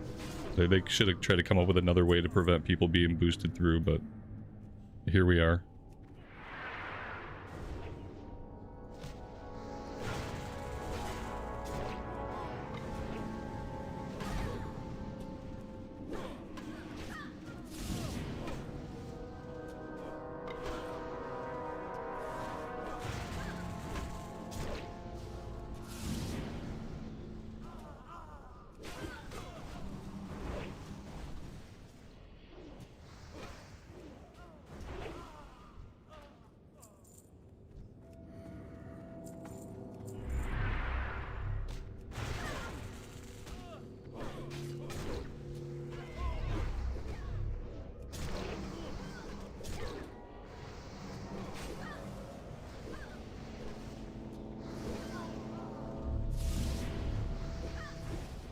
I feel like I'm spending most of the dungeon like sapped or disarmed. I don't really feel like I've been able to do anything yet to get my feet under me or gain any kind of momentum. So every time I start a pull, I basically get immediately stunned.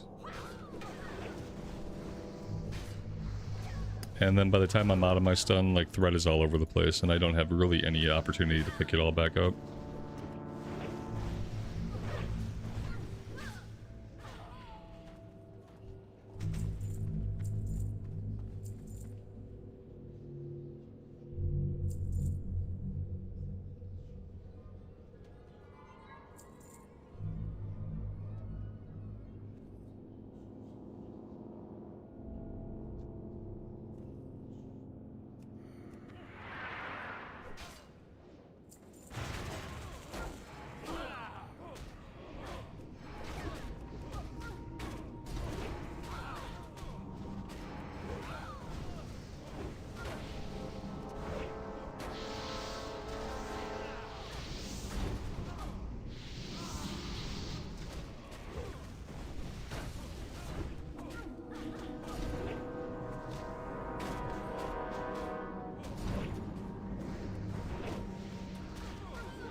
Can they disarm my fist weapon? Yeah, I think they do. I think it takes the weapon away and we just keep punching, you know? Like, it's a kind of a good question. Like, maybe, but I have a feeling it does take the weapon away. And we're just left swinging with our fist.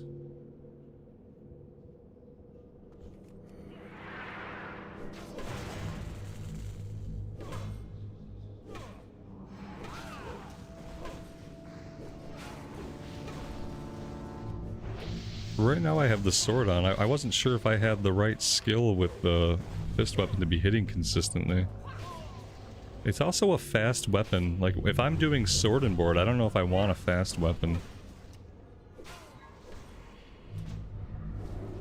Not sure.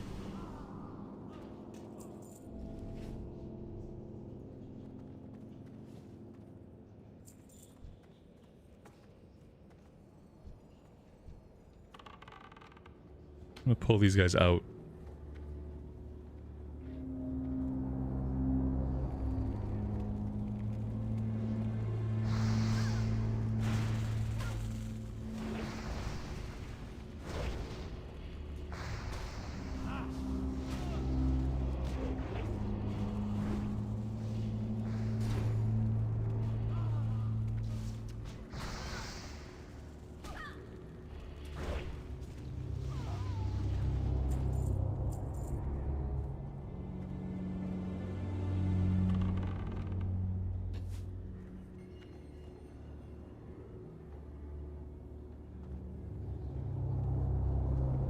See, backseat gaming is where you tell somebody they should be doing something because you know better.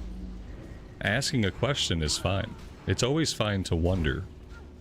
Like, oh, I wonder if we could do this or that or the other. It's always fine to wonder.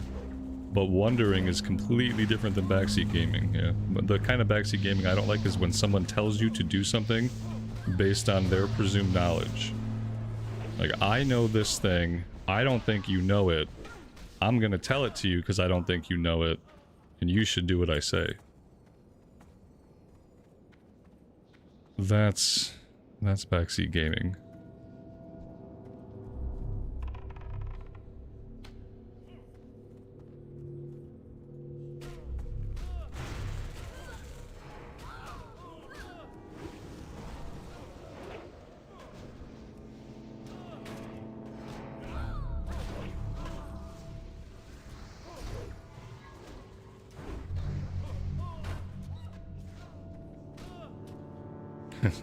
Rob, you should tank with 2 shields. You'll take a lot less damage. Exactly. Why are you not tanking with 2 shields? Don't you understand how block works or how math works? Exactly.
Yeah, if you're telling me something that's right in front of my face that I just can't see because I'm blind, then that's okay.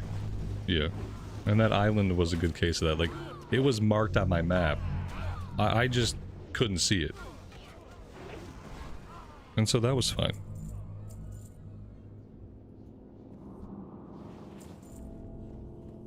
Because I might never have seen it.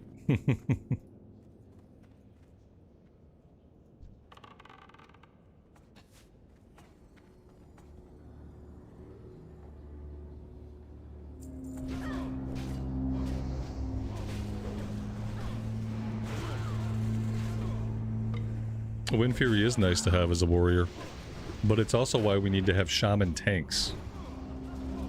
Because I would love to play a shaman tank with Wind Fury.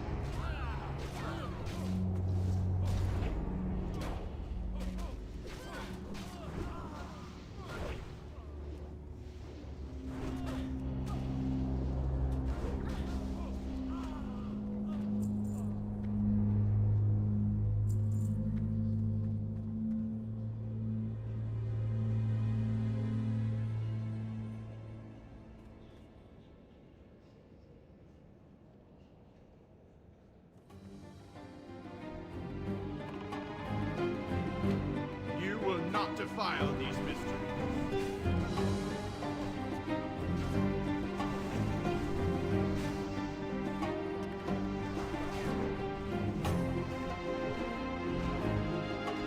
Burn in light. So note to self, don't invite rat pallies that are a much higher level than you. Because you simply won't get aggro.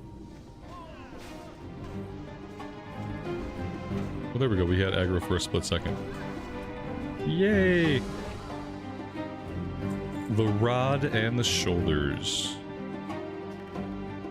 Let's grab our key, because I don't think we'll have to do this one again. Just needed to get the key. There's literally no loot in here for us whatsoever.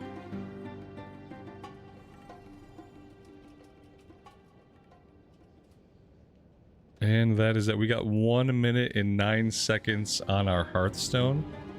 I'm just gonna hearth out the dirty way. I'm gonna go AFK and I'm gonna get some coffee, and then I'll be back, and then we're gonna keep questing out of South Shore.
All right, we are back.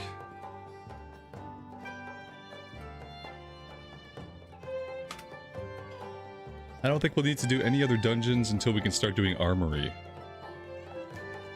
And, you know, Armory, there's the two-handed axe. I don't know how much two-handed axe we're going to use.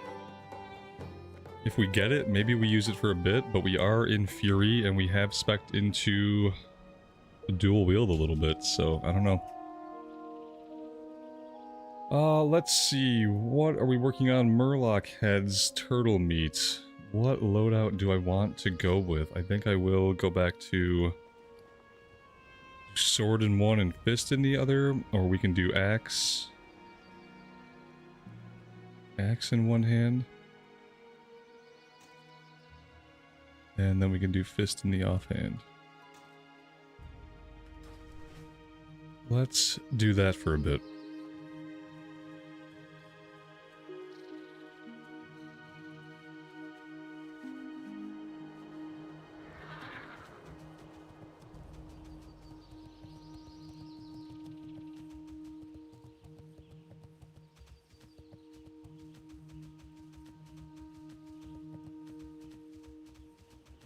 Did we get anything? Oh no, not out of library. No, it's all caster stuff in there. Nothing that we need. All we really needed it for was the key, so that we can get into Armory and Cathedral without having other people have to unlock it for us. I don't think anything drops in there except for, just caster stuff, right? Shoulders, robes, and the staff. Yeah, they really need to add some bosses in there and like diversify the loot.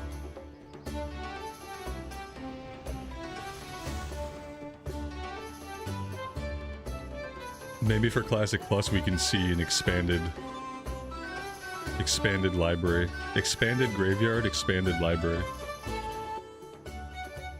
Just need some more bosses with some loot for some different types of characters. Gonna get some chain, some leather, couple of weapons. 2 more bosses with decent loot tables ought to do it.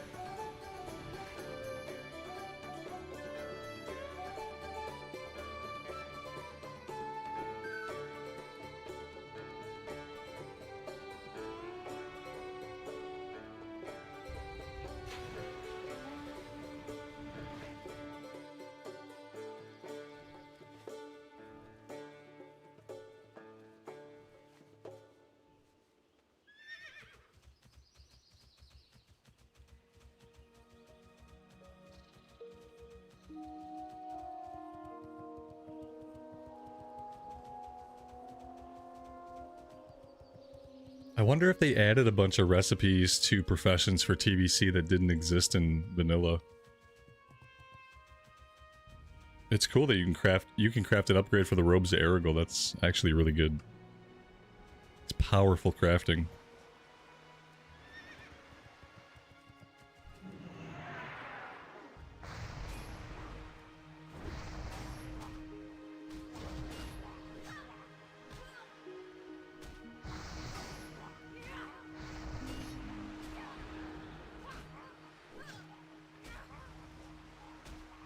It's your first time playing Classic and you want to know what Classic Plus is. Oh, honestly?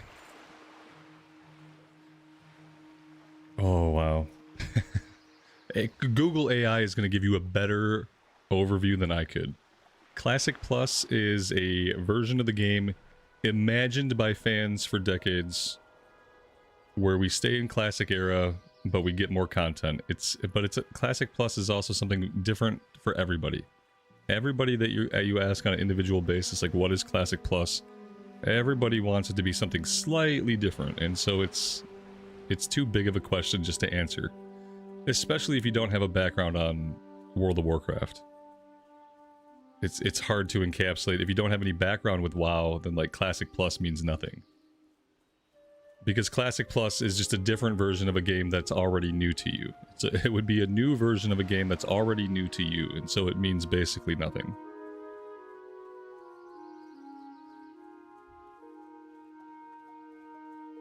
Yeah, to understand what Classic Plus really is and means, you'd have to have a fundamental understanding of Classic and WoW in general.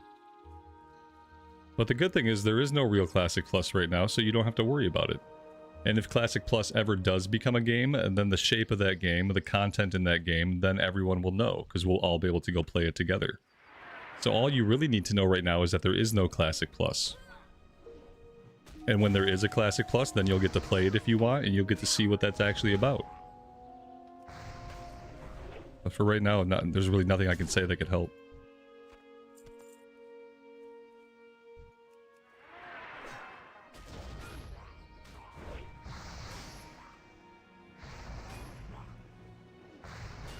Yeah, right now it's like a pie in the sky.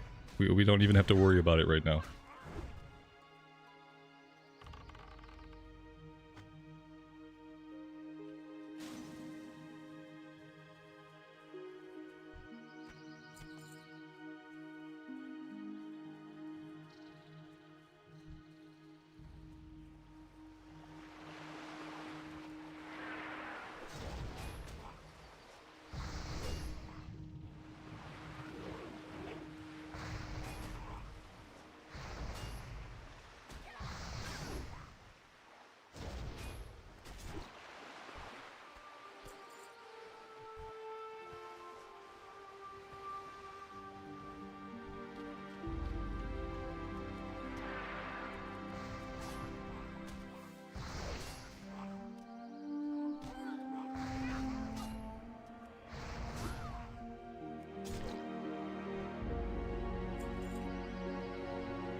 I'm like stuck in combat permanently with this hunter.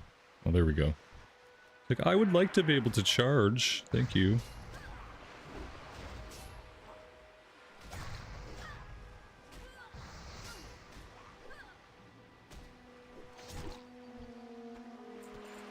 This season of Discovery event's been going on for a couple weeks now. Yeah.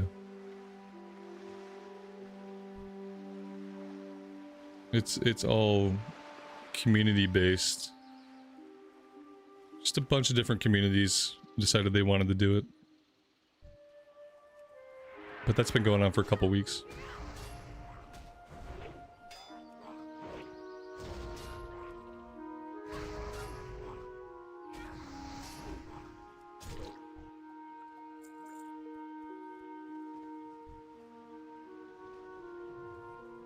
And there's really too much WoW to play for me to like waste my time playing SOD though.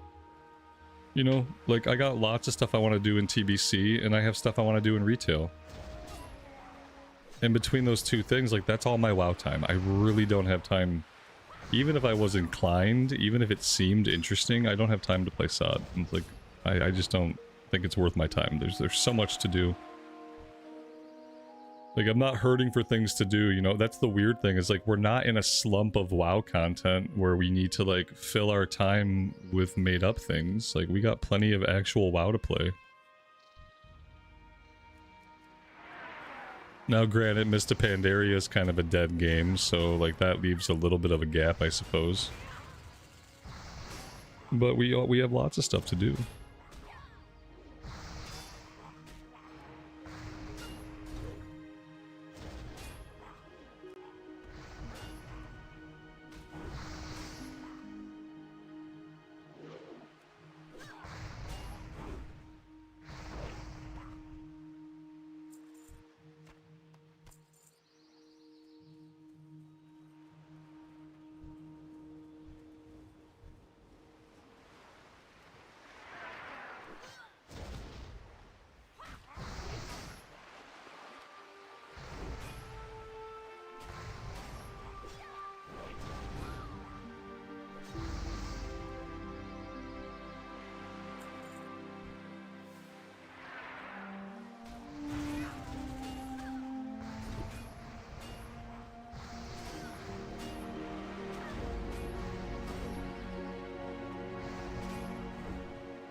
Crystal Pine Stinger. Level 27 equipped crossbow. 69 top end, 20.5. Dang, that's a huge crossbow. Wow. I wonder how much that'll sell for. That's pretty nice.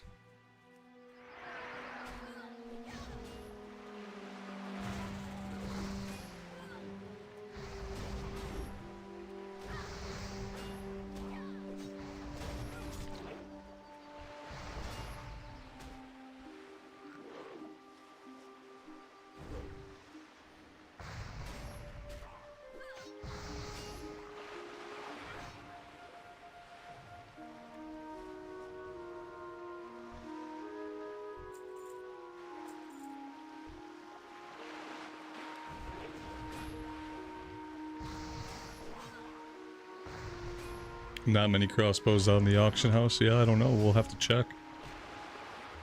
I would say we could hang on to it for a potential future hunter, but I don't think that ship's ever going to sail again. Don't think it's ever going to happen again, unfortunately. As fun as it was while it lasted.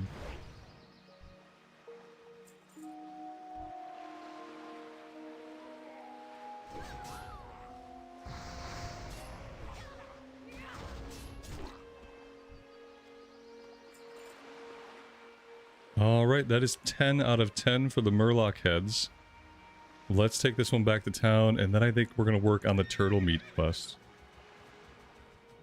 And then we'll probably end up killing some Naga.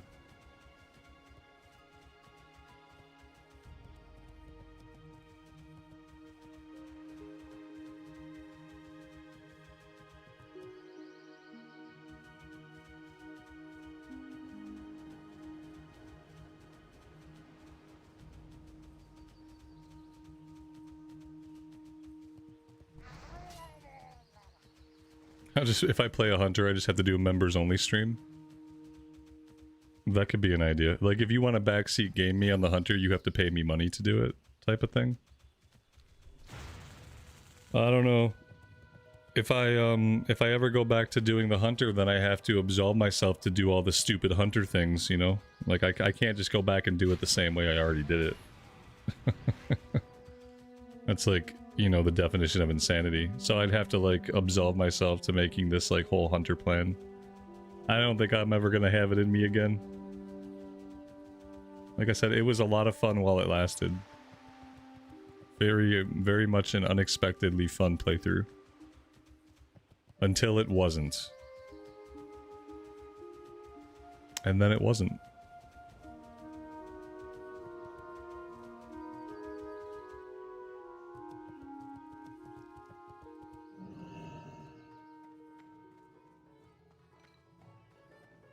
You need something? Have a good one. See you later. For the Alliance.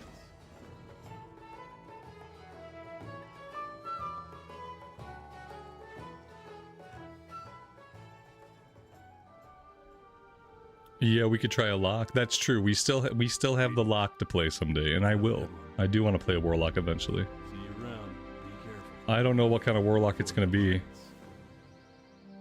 but I'd like to do one. But then again, there's lots of classes I'd like to play. Have a good one.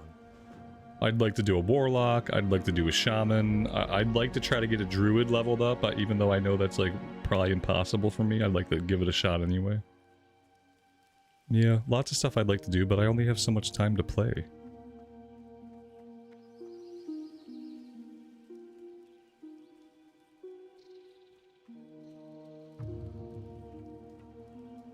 And then also I know by the time I'm done leveling this character, I'm gonna be ready for Horde side. Like, I don't know if I could turn around and do another Alliance character, unless it's a Night Elf or a Draenei. I guess I could do an Alliance character if it was a Night Elf or a Draenei, and we did Kalimdor focus instead of Eastern Kingdoms focus. That would probably be the only way I could roll like an Alliance back-to-back. Otherwise, it gets a little bit tedious, even for me, seeing the same zones in the same order.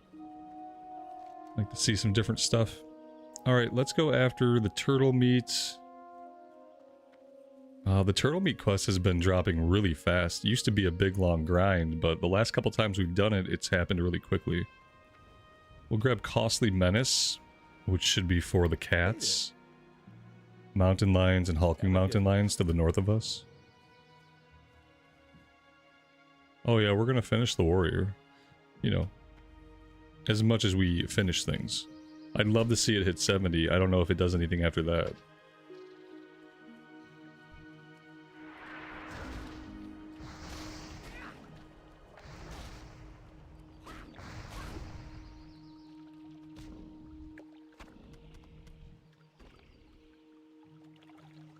Yeah.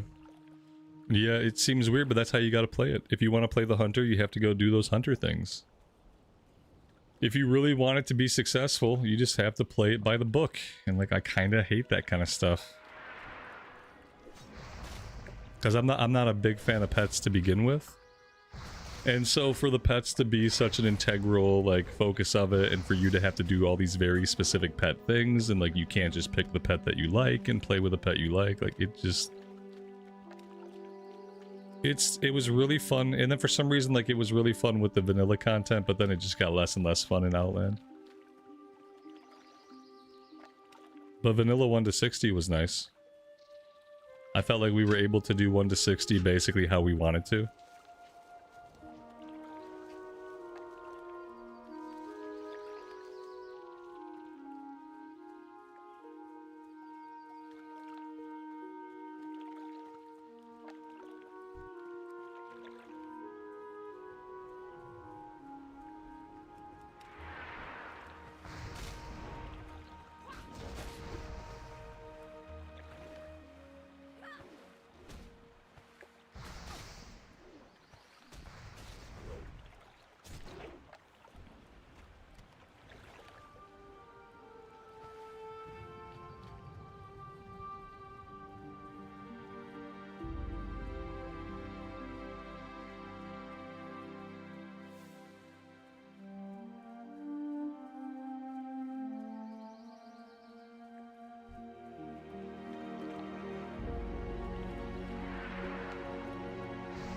Well, if I go horde warlock, we all know that I'm gonna do a blood elf. Yeah, like it would be a shame to play like horde side and to play a class that can be a blood elf and to not be a blood elf. That'd be a shame.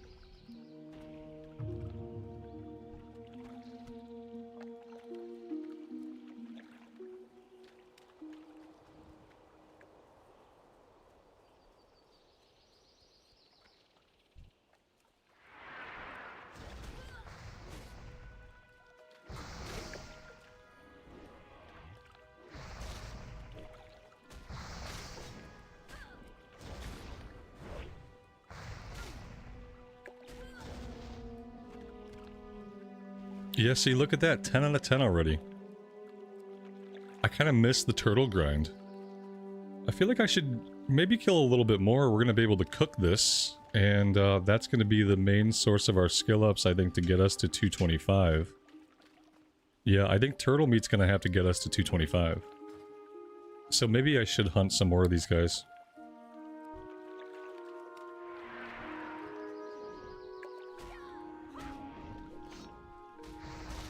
I like the undead, but I just really need to be able to play the undead that have all of their skin. I just don't want to see all their bones, because I think it makes all of the armor, it makes everything they wear look bad. And they don't have to look bad just because they're undead. And so if either, like let's say they have bones, well can't the armor just cover it up? Or let's get some models into the game that don't show their bones. Because I would definitely play a lot more Forsaken. I love the Forsaken animations and the physics and everything about how they were designed is really good. I just can't stand looking at the bones and like the parts of the wardrobe that kind of float there. Like if you have a long-sleeved robe, the lower half of the sleeve just kind of floats in space. It's not connected at all to anything. It just kind of floats there and it's like, it's immersion breaking and I don't like it. I gotta get some full fleshy Forsaken, and then I'll definitely play some Forsaken.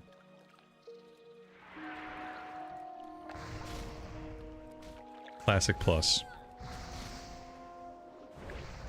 Upright Orcs. and fleshy Forsaken.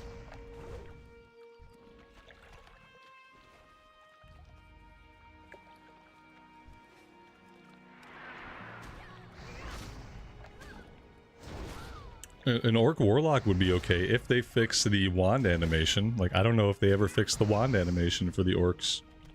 Could still be, yeah, it could still be broken. We'd have to get a female Orc to level 5 and get her a wand to find out, but it could, that's what happened last time. We got to level 5 and realized the wand animation was completely bonkers, and we had to re-roll Forsaken. It was crazy.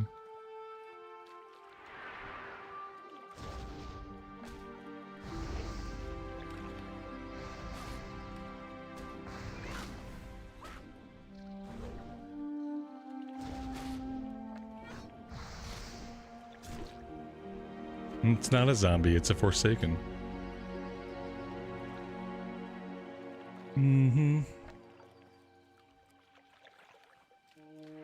God, comes back in after a timeout, immediately has to say something contrary. Oh. It's tiring.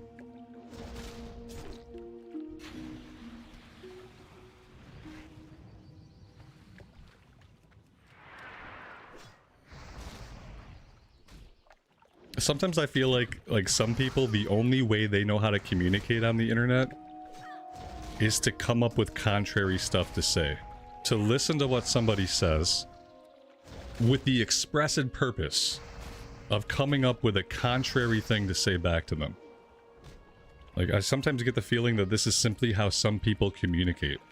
Like, that's their definition of communication.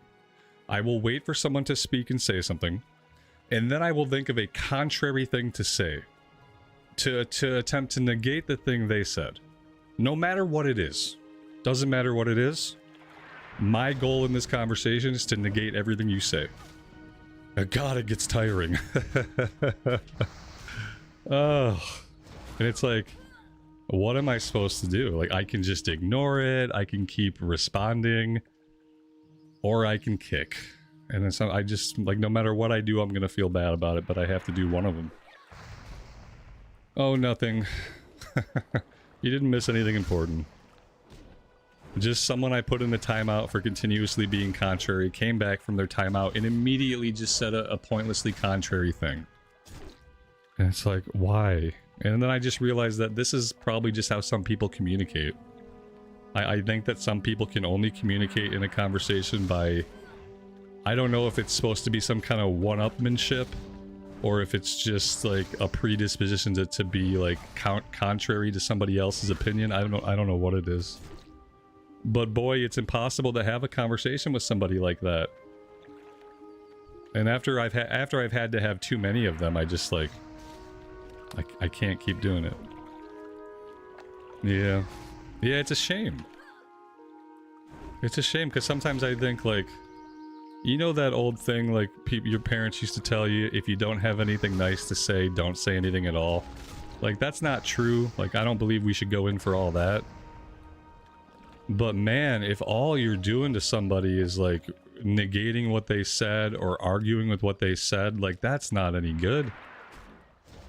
If all you can do is argue with somebody and negate every single thing they say, well, actually, I think it's like this. Well, no, you know, it's probably... And to be wrong every single time is the worst part. Like, not only to be contrary, but to be completely wrong or off base almost every single time. Like, to never really... In all the contrariness, to never even really raise a true or valid point. I think that's where it gets really exhausting. Like, if you're gonna be constantly contrary to stuff other people say, at least have a good point every once in a while. At least be right some of the time.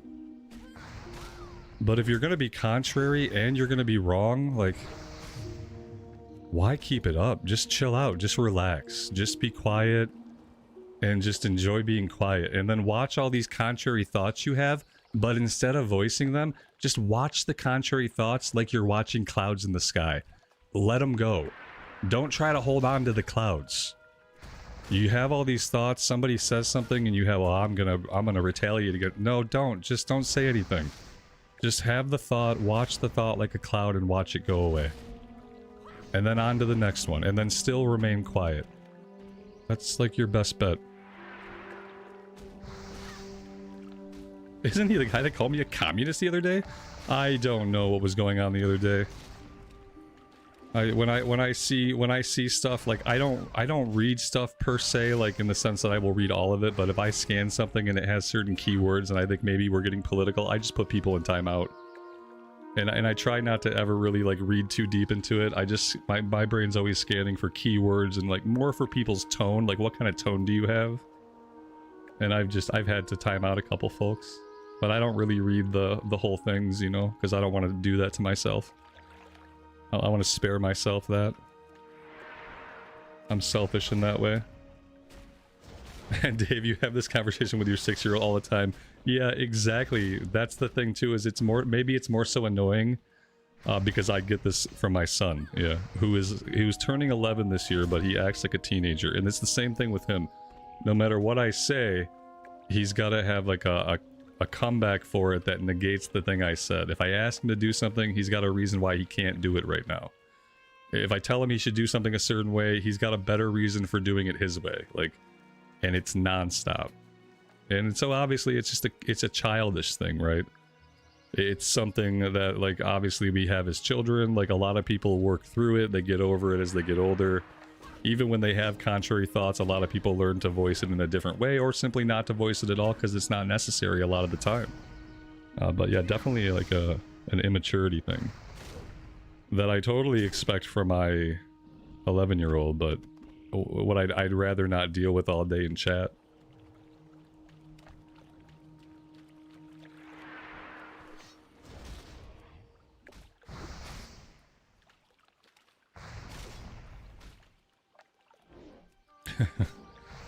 Oh man, my kid pretends like he doesn't understand logic, you know, like he's super smart until you try to like use logic on him and he'll be like, well, that doesn't make any sense. I don't understand that. I'm like, you understand it. You understand what I'm saying to you.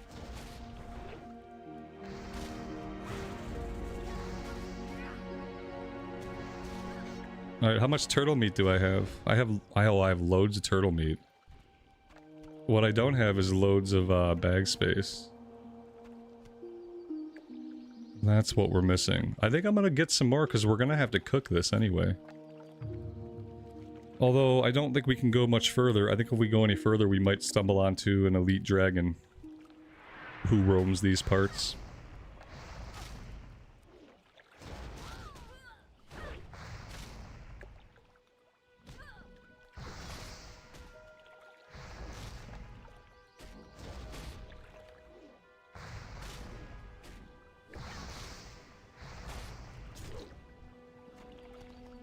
That's an interesting thing to say. The contrarian mindset makes them feel like they're paying attention.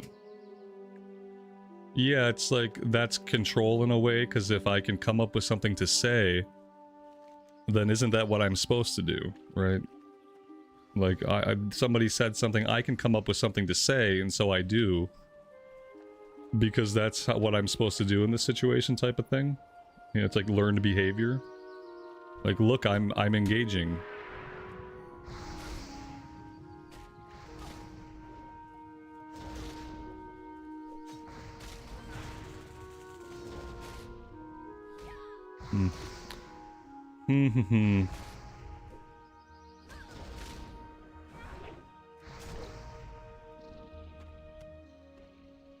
No, either way, what I know for a fact is like I'm never going to change anybody, and I'm not here to. But there's only so much I can like put up with to a certain extent.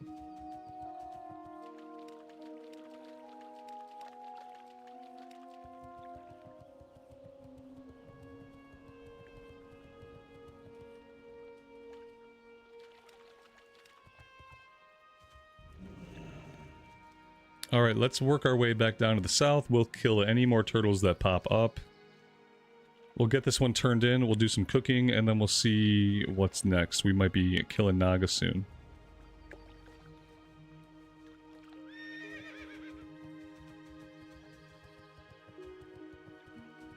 CNET, I think you're full of it. CNET says, you've changed me. I am now a kinder and gentler soul since I've met you 2 years ago.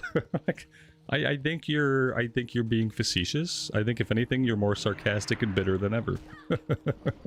But I don't think that's my fault either. Oh yeah, no, you can't change anybody with words. That's what really sucks.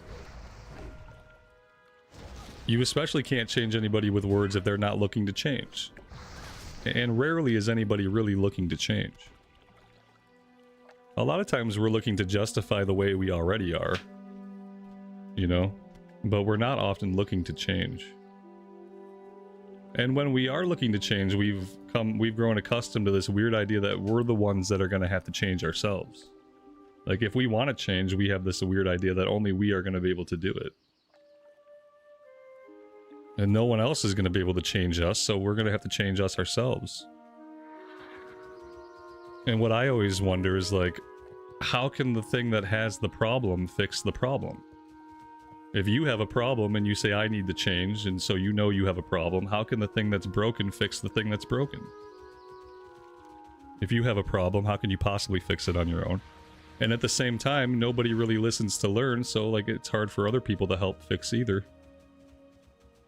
It's quite a bind.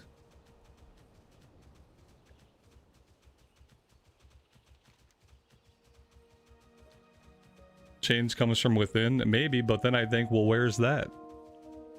If change is coming from within me, well, what exactly is that? What is the thing in me that produces the change? How do I know it's in me? And how do I know it's me? You know, there's all these... Once you start to think about it, there's all these other questions.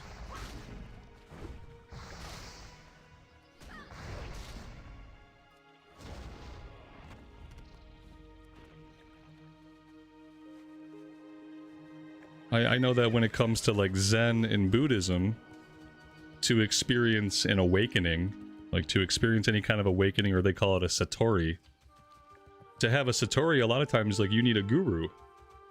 And the point of a guru is there's somebody who's going to make you think about something in a way that you wouldn't normally think about it.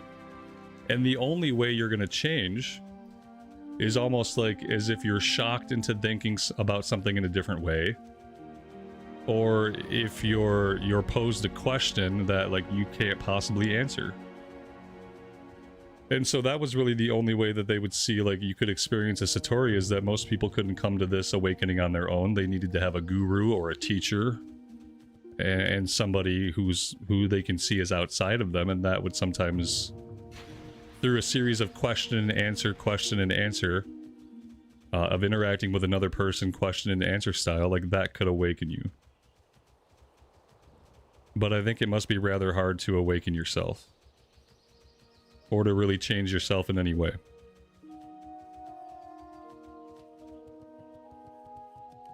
Alright, ribbon buff.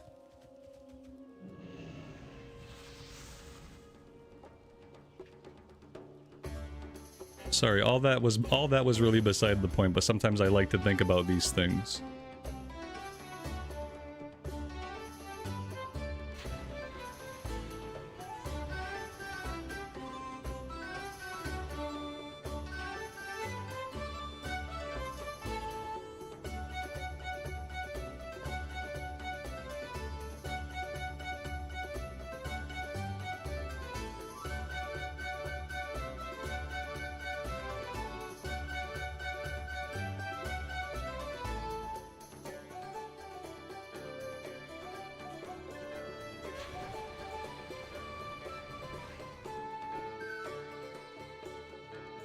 Alright, we need soothing spice. We probably need a bunch of soothing spice, because we probably need some for the cooking recipe as well.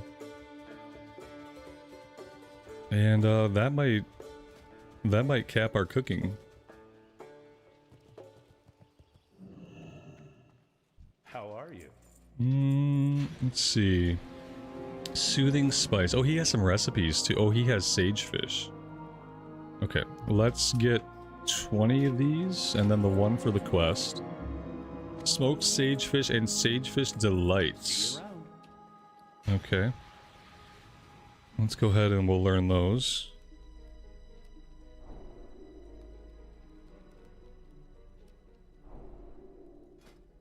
Okay, Sagefish Delight is orange. We need greater Sagefish.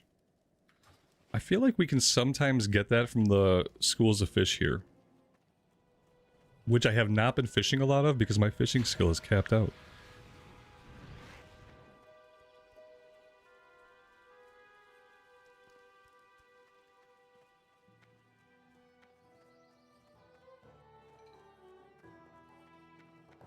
Hello. Have a good one.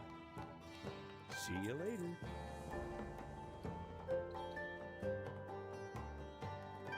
Soothing Turtle Bisque. That's the ticket. Oh, look at that. I mean, we're not going to cap out with what we have, but we're going to be pretty close.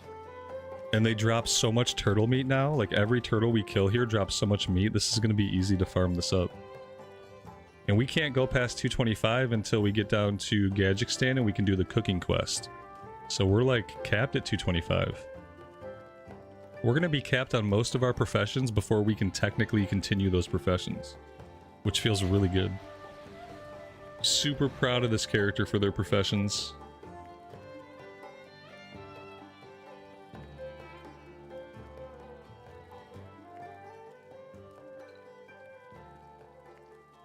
Kind of tempted just to farm this up now and get this capped out. If we cap it out now, we just don't even have to think about cooking until we're in Tannerus. And it doesn't look like this is going to go green anytime soon.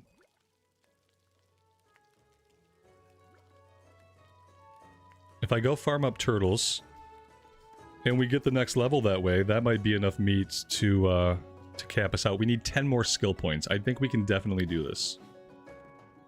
Let's empty our bags a bit. What can I do for you?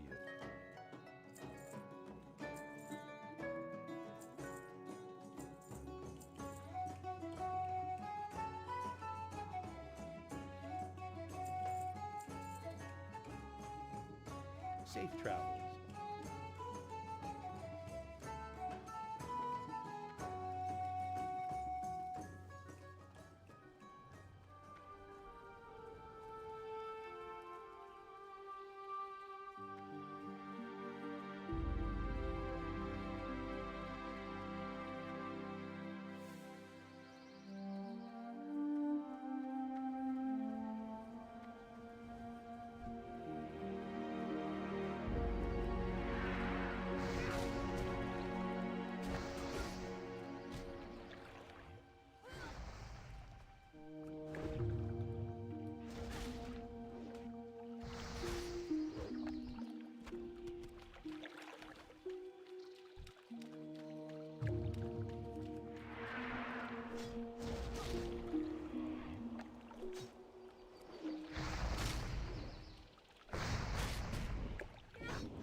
Let's try this school of fish here, see if we can get any of those greater sagefish.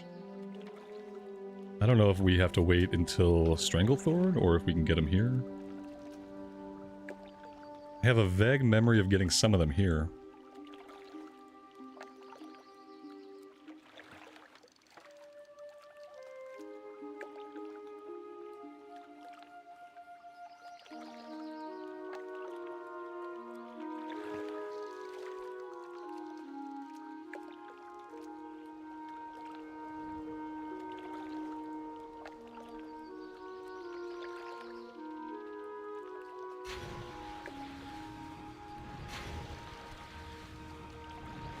Raw sagefish. Okay, we would need the greater sagefish. And I don't know if is it even worth it though, knowing that we can just cook the turtle food. I don't know if we really need these or not. And our fishing is now capped at 225.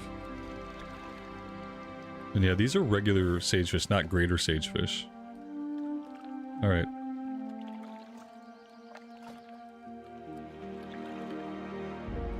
Where is my fist weapon?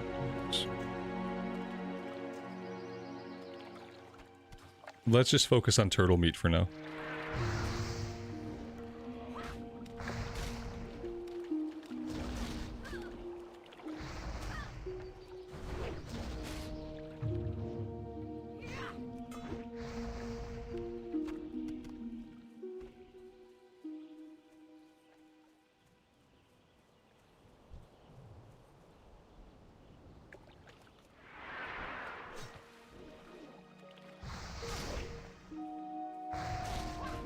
Can't sell for that much though. I have a high like number for what's worth selling on the auction house and what's not.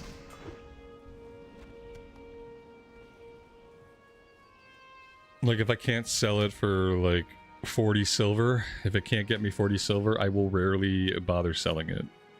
Unless I'm getting stacks and stacks of it. Because otherwise I find I'm holding on to too much stuff. My bags are getting fuller and fuller, and then I'm forgetting to put it on the auction house, and it just goes on and on.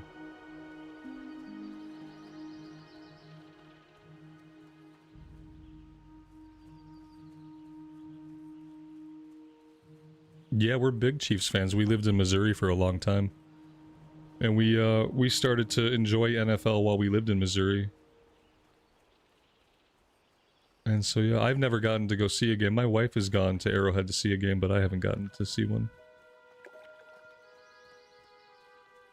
And nowadays, getting tickets for anything is, like, incredibly expensive.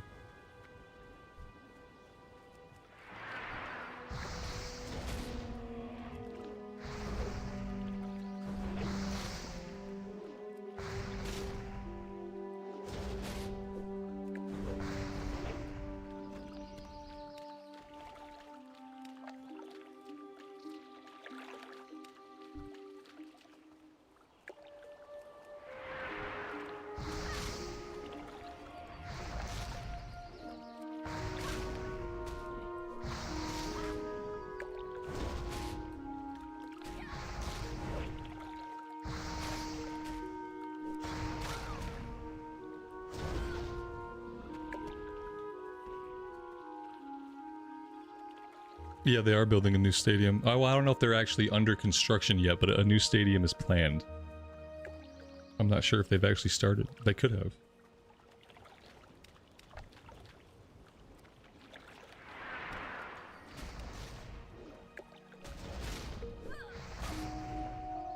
How does Missouri compare to other places I lived? We've only lived in... Well, I've only lived in Missouri and Michigan.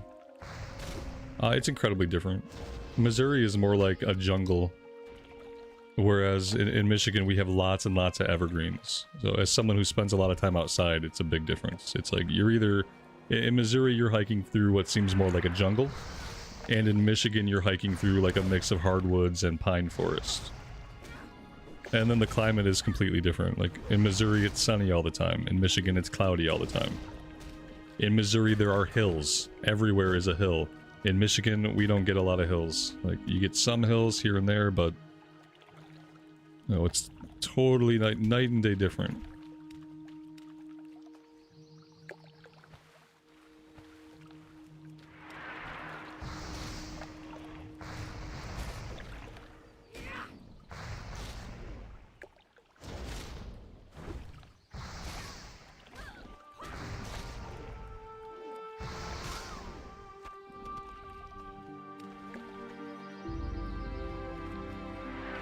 Man, these things are consistently dropping so much turtle meat. It's kind of crazy. I love that we can pop these clams literally while we're in combat.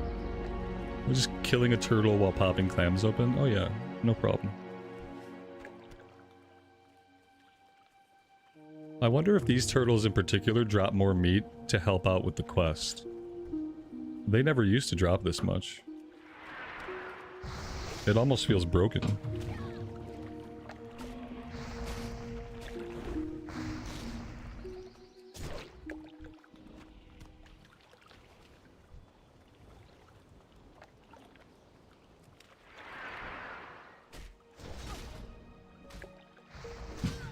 Yeah, we have 32 pieces of turtle meat. I think we're good. I think I can go back and cook these, and I think we'll definitely hit 225. Even if it goes green, we'll probably still be able to hit 225 with it. Absolutely mad. Holy cow.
Oh man, speaking of Thousand Needles, we have to head there next.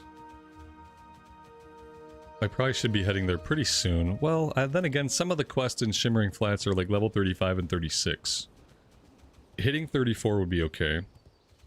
But I do have to consider if I want to continue things here. I think I'd probably do the next couple of quests here. 34, 33, 30... What? We can do all up to like all the 33 and 34 stuff, but then after that I have to think about Shimmering Flats. And then, before we know it, we will be in Stranglethorn Valley yet again. Let's go cook this stuff.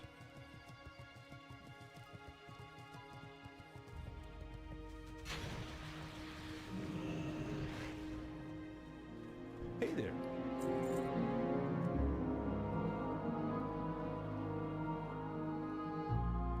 See you around.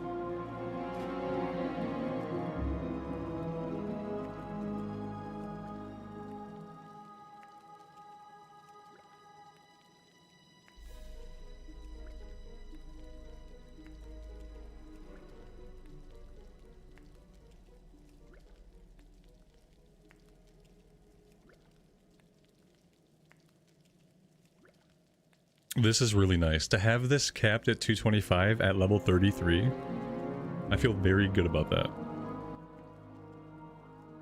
I don't think I'm gonna make any more. I'm gonna cap this, and I'm gonna save the rest of the meat.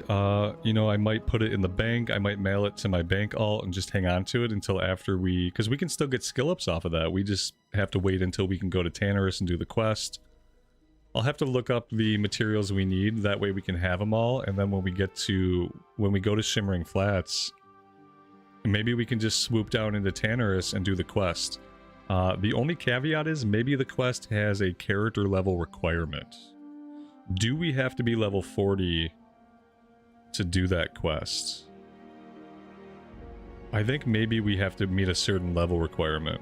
So maybe that'll just have to be something we hold off on until later. We'll figure it out.